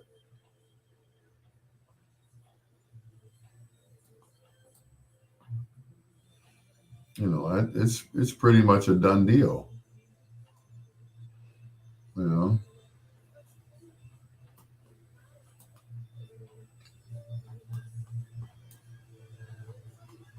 it is a done deal.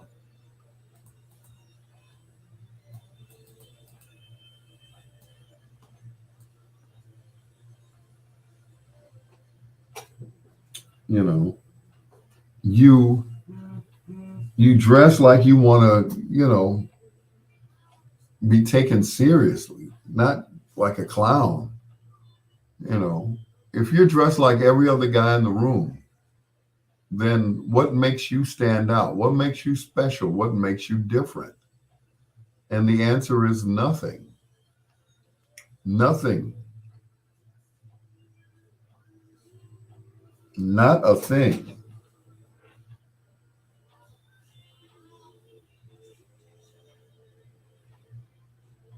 So that's it. Nothing. What makes a woman want to talk to you as opposed to the other guys? The other guys with their caps turned to the back.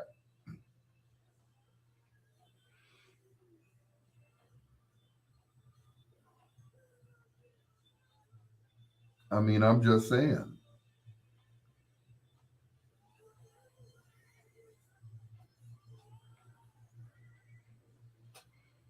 So that's it. You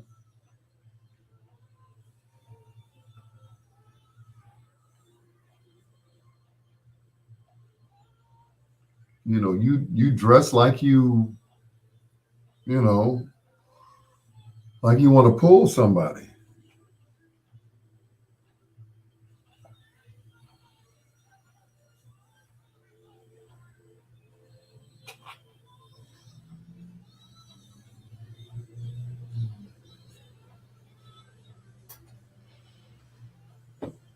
But once again,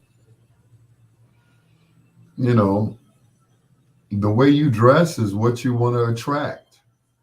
So if you want to attract, like for like, then that's what you're going to get.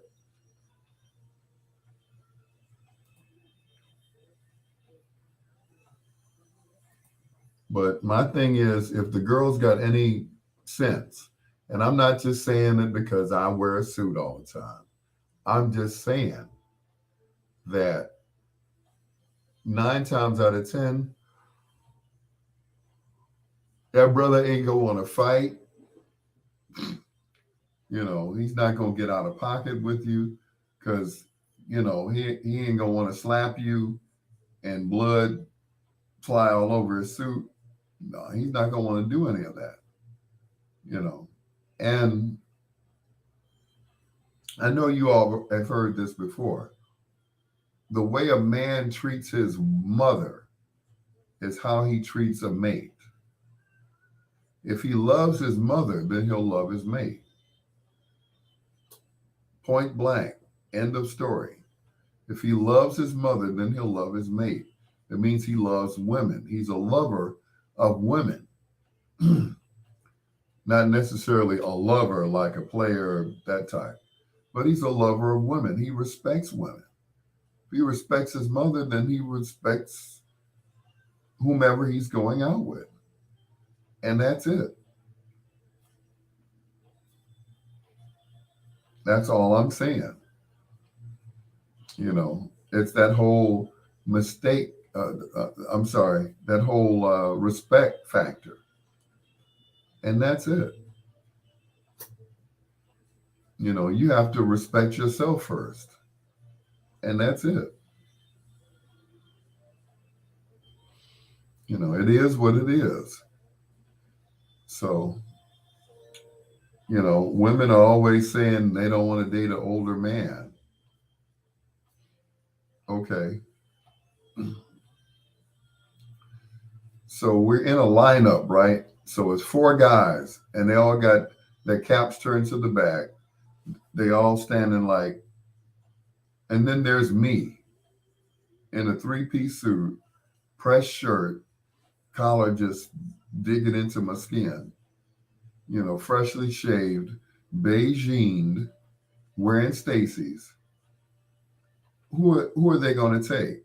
Probably one of the 4 guys that are dressed like they go into a rob a liquor store or something. I get it. If that's what your taste is, I don't want the old guy. The old guy is going to be the one that's going to treat you right. The old guy, Al Greer is too old for everything except Social Security. Thank you, Troy. I don't think I've ever dated a woman who was my exact age. Everybody I've ever dated was younger than me. I was talking to an ex-girlfriend tonight. I said, "So how old did you make yesterday?" She said 51. I said, 51. I'm 11 years older than you and you dated me anyway? I was like, wow. Okay. So sometimes age is not a factor. It's how you present yourself. It's how you keep yourself up. Yeah, if I look like an old man, all hunched over on my walker with my cane and everything else, and my handicap placard, then yeah, I get it. I understand. No, you don't want to be with me. I get it. I understand. I ain't gonna fight you for it. But trust and believe. If we go out, it's gonna be the best time of your life, in the words of Richard McGee. You know, would you say me too, except for my husband? I have never dated anybody my own age. I haven't. Every single one of them, 10 years, uh, 15 years, you know. My last wife, what? She was born in 1972. Well, I was 12 years old going on 13. So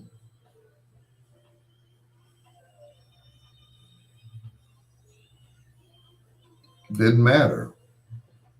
Wife before that, she was a young one. You know, she just made 50 something. And that's just it. I just, and somebody asked me, right, age, it doesn't matter. It's how the person treats you and makes you feel. Last relationship was in 2010. He was 30 years younger. But how did he treat you? That's the whole thing. Did he act like a gentleman or did he act his age? You know, some of them act their age.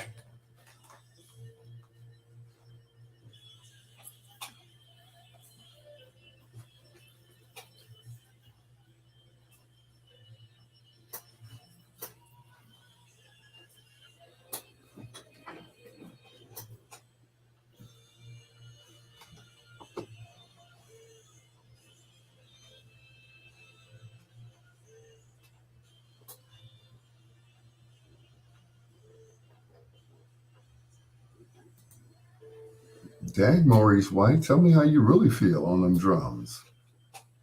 Y'all know that's Maurice White of Earth, Wind, and Fire on those drums, right? Tell me that you didn't know that. Wrapping up foreplay with the Dells and Stay in My Corner, right here on Bedtime Stories with your peanut butter brother, Dr. Al Greer. Thank you so much, as always, for staying up with me. You could have been anywhere else, but you're staying up with me. Tanya's staying up with me. Even Troy. Troy's got nothing else better to do. It's your peanut butter brother, Dr. Al Greer. This is Bedtime Stories, the show designed with the lovers in mind, where we put you to bed but never to sleep with the greatest love songs of all time. Here's Chicago's own Shaka Khan and Through the Fire on Bedtime Stories.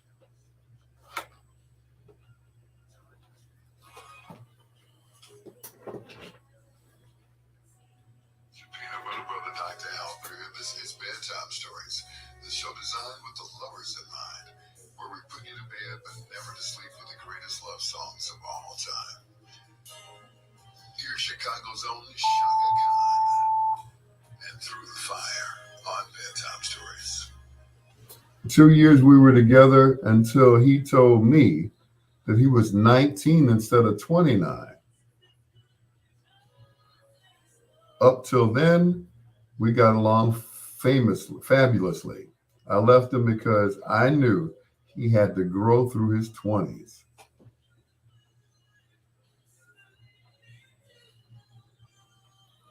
Tanya, you didn't ask for no ID? He was 19 instead of 29. Okay.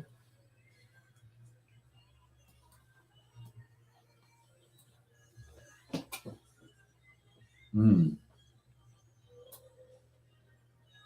Having a grandson isn't the type of relationship I was referring to. Shut up, Troy. Mm-mm-mm. So you was getting your groove back, huh, Stella? Woo! He carried himself well. Well, that's good. That's good that he carried himself well. He could have fooled you a few more years then, you know. And once again, it's not the age, it's how they treat you.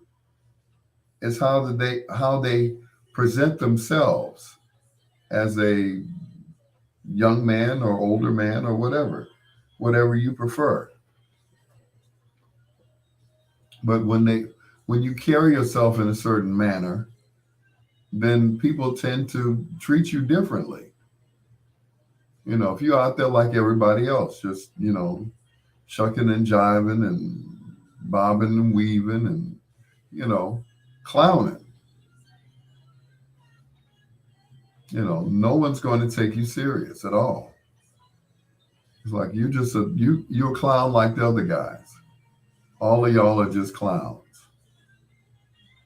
You got to present yourself in a way where you stand out, that you're different than everybody else, that you know, you know. But it's once again, it's all in how you carry yourself. Like when I go into the bank, I look like a bum. When it warms up and I go in the bank, it's gonna be a different story. I'm just saying. Not that I'm going to the bank to find a woman. Never that. Plus the bank I go to, my ex, my my ex's sister works there, so I know I'll never get anybody out of that bank. Oh, he used to date my sister. Oh, I don't date him now. So that's it. But it's all in how you carry yourself. If you carry yourself in a manner of a man, not a kid, not a boy, you know, me, I stand out anyway. You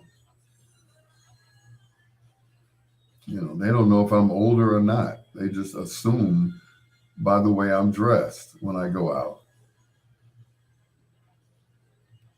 Because I'm not trying to look like everybody else. It's a dare to be different.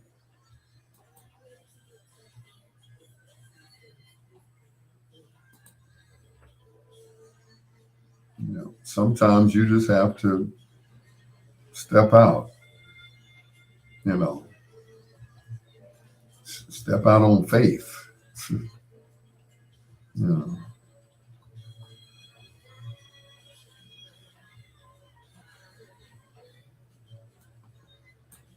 you know, you have to set yourself apart from other people, other guys, you know.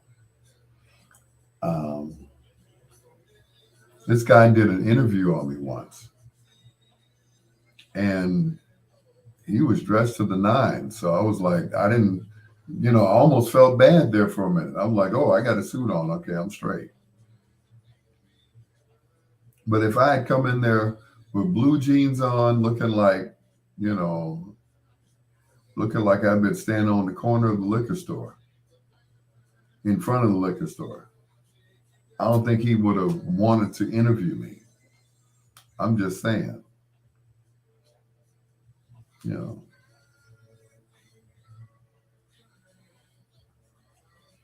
So I went in there into the club looking dapper.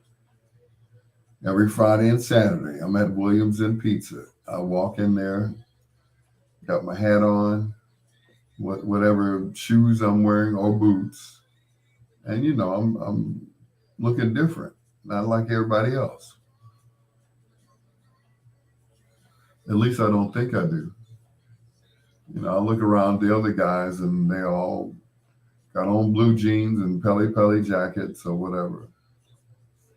Well, not necessarily Pelly jackets, just, nothing that I would wear. So that's it.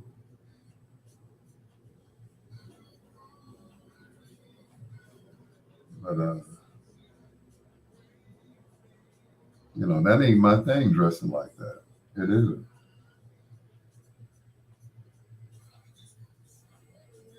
You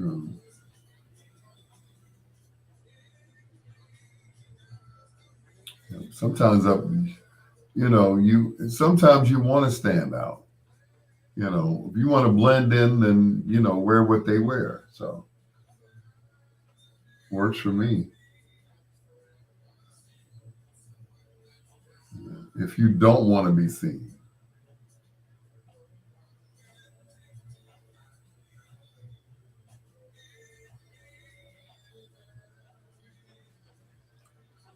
just the way you are.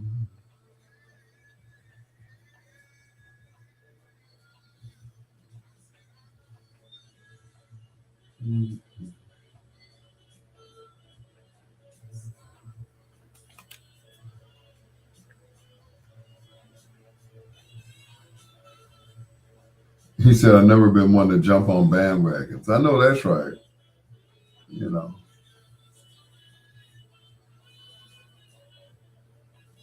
the only time I would go in the club where all the ladies look alike or look well dressed is when I'm downtown or something, like in the South Loop. You Troy said the bandwagons, thank you. Go to bed, Troy. Put on your onesie and go to sleep. But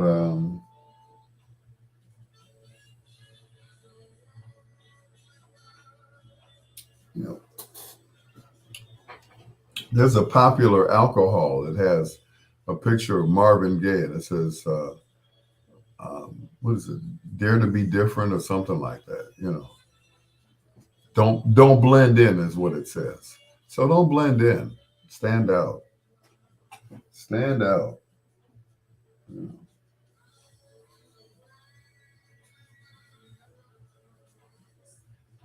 Never try to blend in.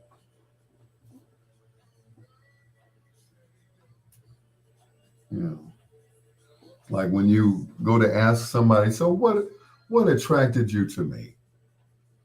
Well, the way you dress. You dress differently. You know how to dress up blue jeans if you wear them. I said, oh, well, thank you. Put on a nice sweater, some blue jeans, and of course some boots. So that's it. Troy got his pant on backwards. Troy's from the wrong neighborhood to have his hat on backwards.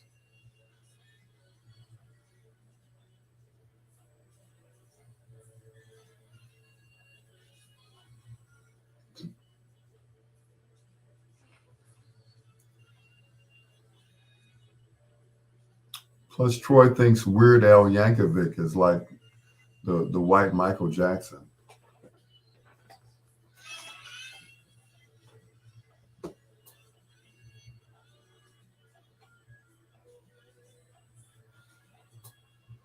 Yes, I will.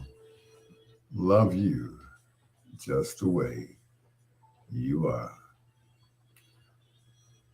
That used to be my karaoke song whenever I would go out. I would sing that song and practice what you preach and watch the drinks just flow, I tell you. It's your peanut butter brother, Dr. Al Greer. This is Bedtime Stories, the show designed with the lovers in mind, where we put you to bed but never to sleep with the greatest love songs of all time. Tonight, I got a phone call, right? Usually I come home, take my little nap, take my nappy nap. And I get a phone call from, thank you, Troy. Weird Al is so much more talented than Michael Jackson. And he's never molested any children, at least that you know of. Anyway, So the bishop from the other church calls me tonight.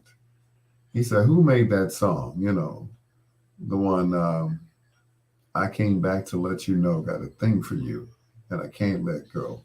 Is that a black guy or a white guy?" I'm like, hope you didn't bet on him being black. I just hope you didn't, because you just lost. Bobby Caldwell is Caucasian.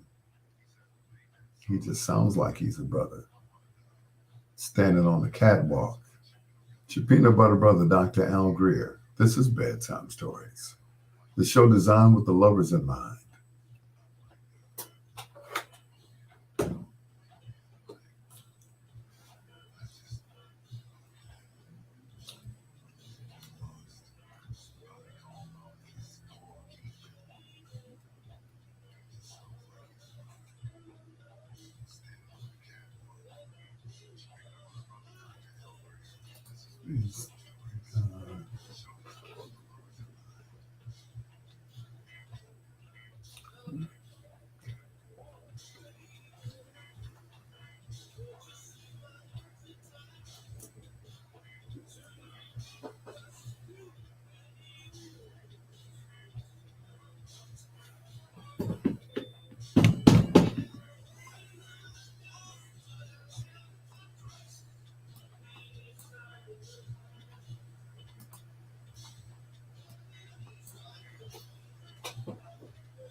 Night night, Tanya. Thank you for staying up with me. Love you too, sweetheart. Get some sleep for me, because in about 23 minutes, I'm going to bed too.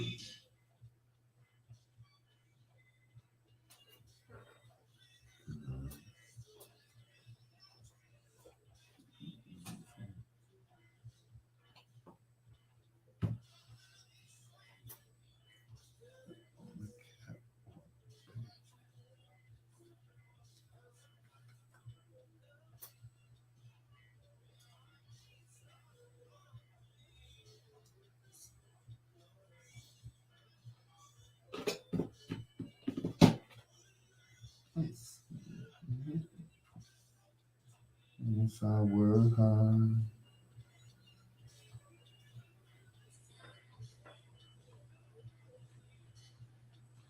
On this catwalk outside. Good night, sugar. The ace I would hide. Come on, Bobby.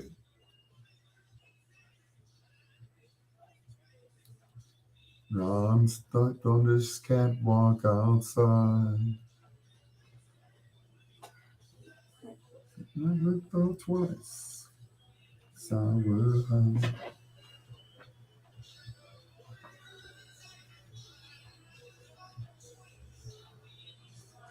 On this catwalk outside.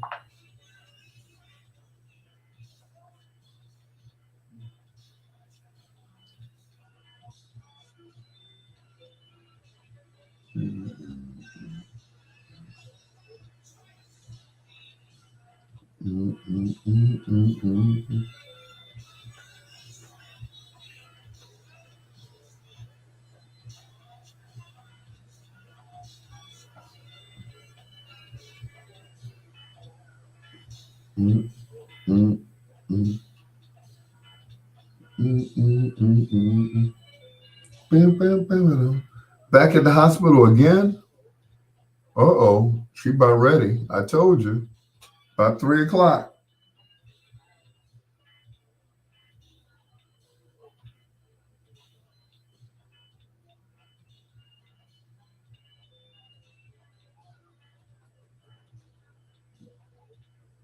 Yep, she's about to blow.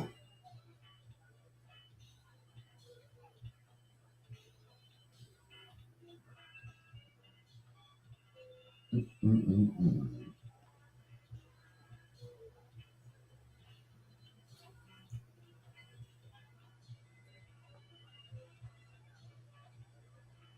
And on the catwalk, baby.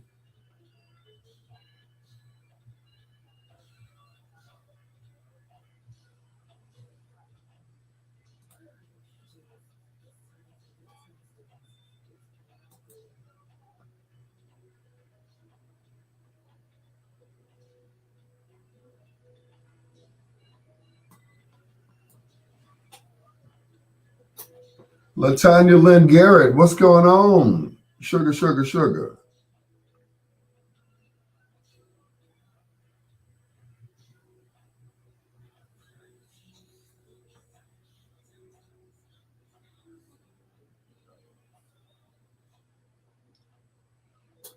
Oh, you back at work tonight? Oh, okay. I ain't mad at you.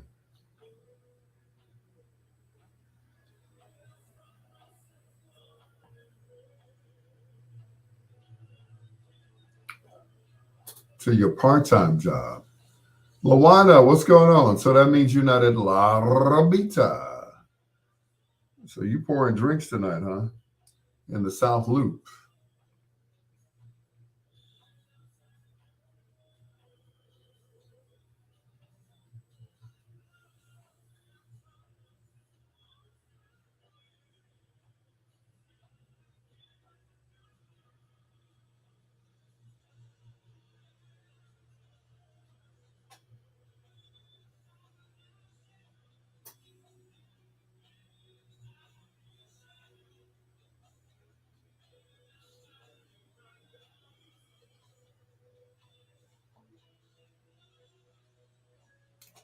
So you pouring drinks. You're a woman of many talents. That's what I'm talking about.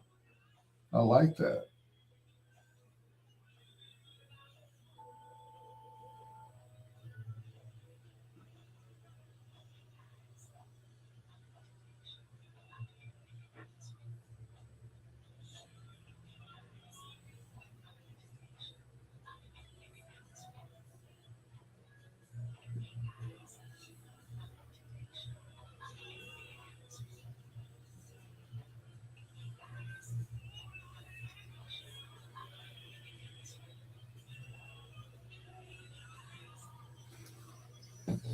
Woman of many talents. Yes. Love that. Please do. Even if it's 2 or 3 o'clock in the morning, make sure you text me. Because that's when it's going to happen. It happens when you least expect it. You know, it happened with my oldest son. You know, I was in the hospital with him. Well, him and his mother, of course. And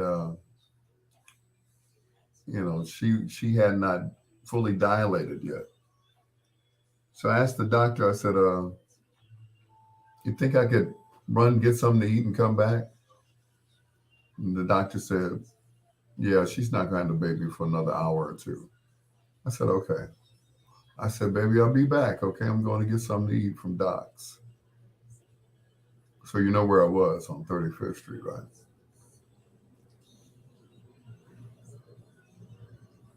So I went and got something to eat, sat in the car, ate it, went back in the hotel, in the hospital. No sooner than the doors closed when I left, that's when she went into hard labor. She said you wouldn't have been able to stand it, Al, because your son was trying to come out feet first, and you'd have killed every doctor in here. I was like, oh, that was my younger self.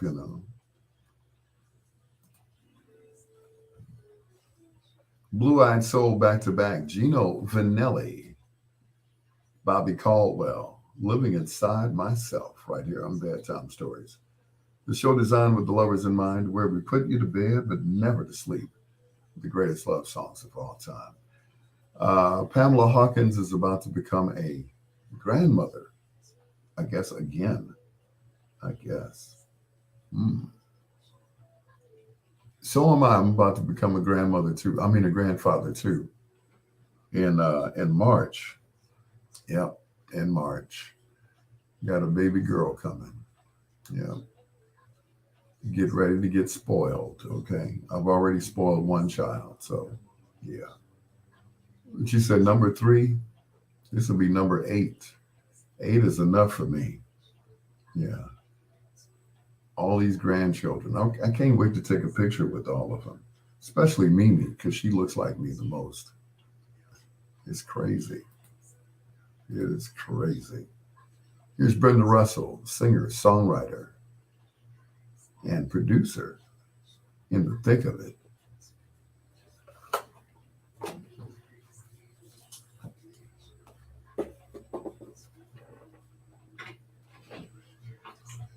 She said number three.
Number three, congratulations in advance.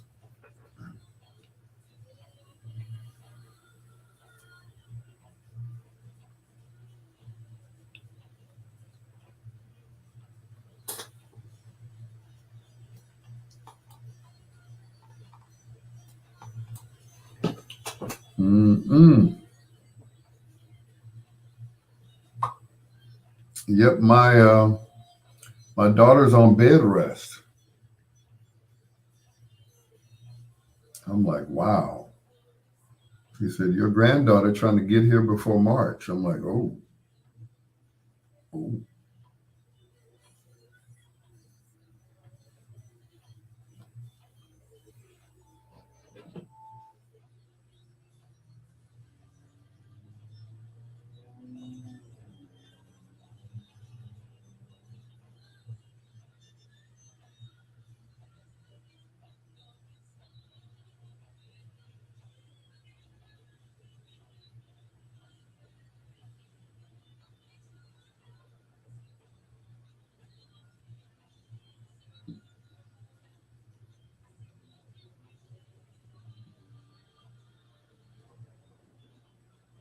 I know, right?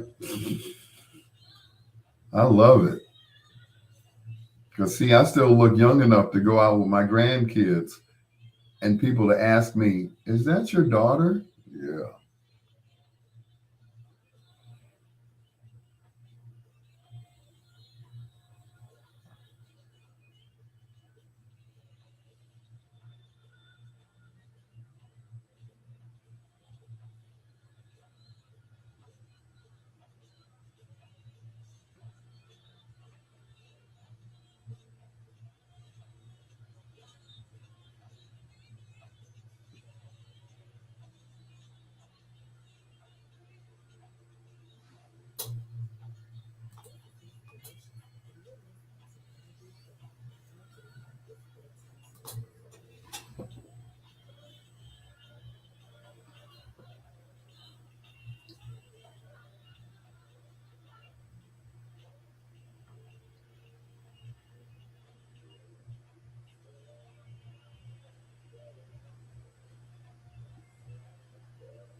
I'm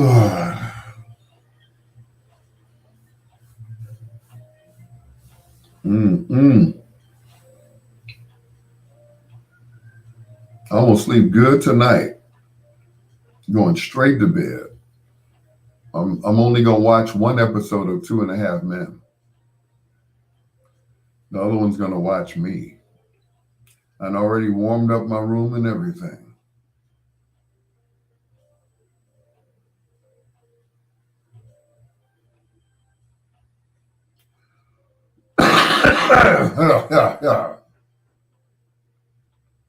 Well, at least I got my voice back. And she said, "Yeah, you deserve it. Thank you. I pulled 12 hours today."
Well, she said it's about time. I know, right? Mm-mm.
Yep.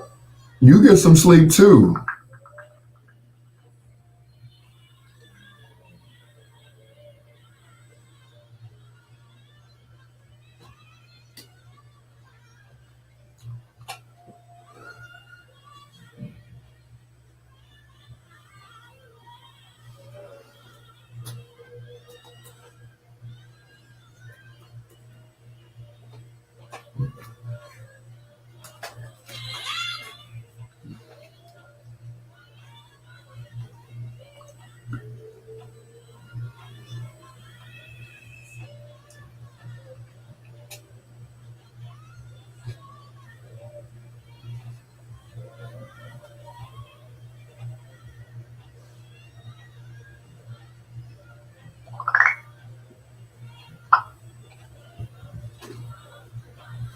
Let it be.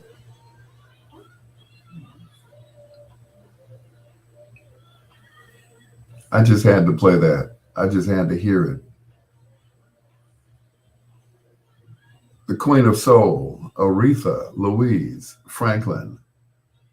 Bridge Over Troubled Waters, originally done by Simon and Garfunkel. Their version don't sound nothing like Aretha's. Nothing. Still waters run deep. Yes, it do. Not yes, it does, but yes, it do. Here's the Force MDs.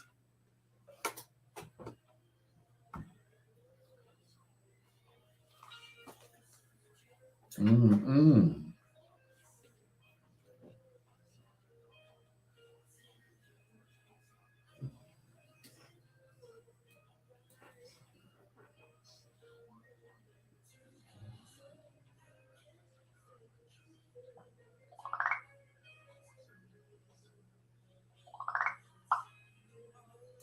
Tender love. Love so tender you can cut it with a butter knife. Nothing sounds the same after Miss Aretha gets it. You got that right. You got that right.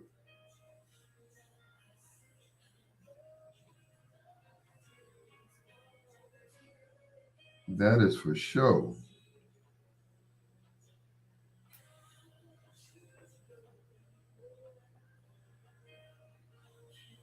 Once Aretha or Luther gets a hold of your song, it ain't yours anymore.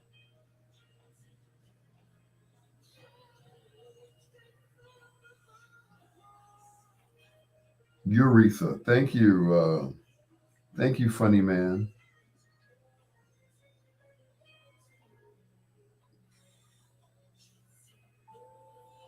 Tender love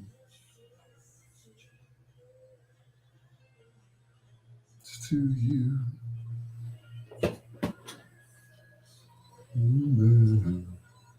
I surrender. Eureka. Ha ha ha, Troy. You're very funny, man.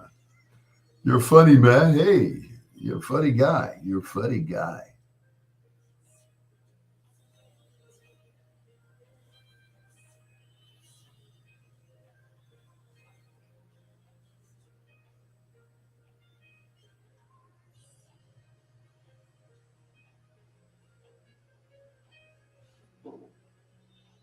Tender love. Yeah.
Hmm.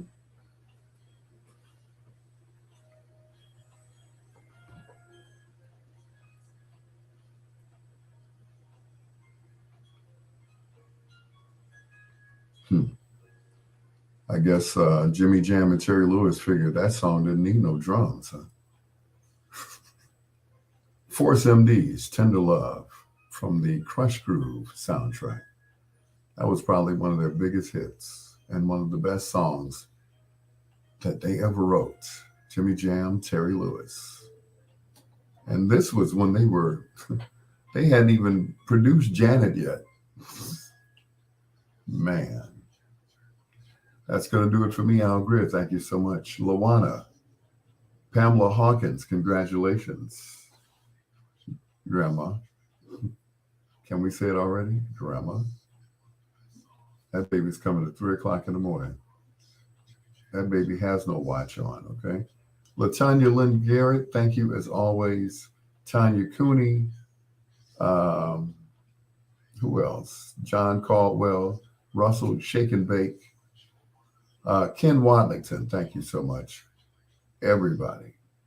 Preston Shanks. If I forgot your name, charge it to my head and not to my heart. Oh yeah, and you too, Troy. Till next time. Oh, and Ronnie. Till next time, blue skies, green lights, and peace. Good night, all. Um,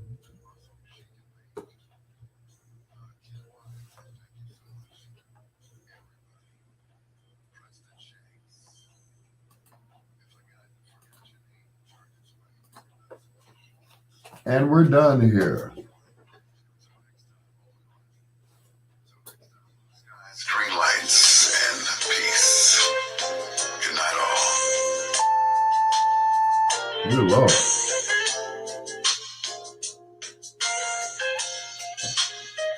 Peace out.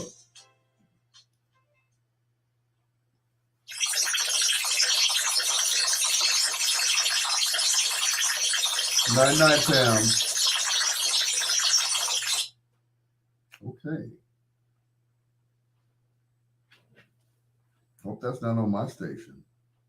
Just saying.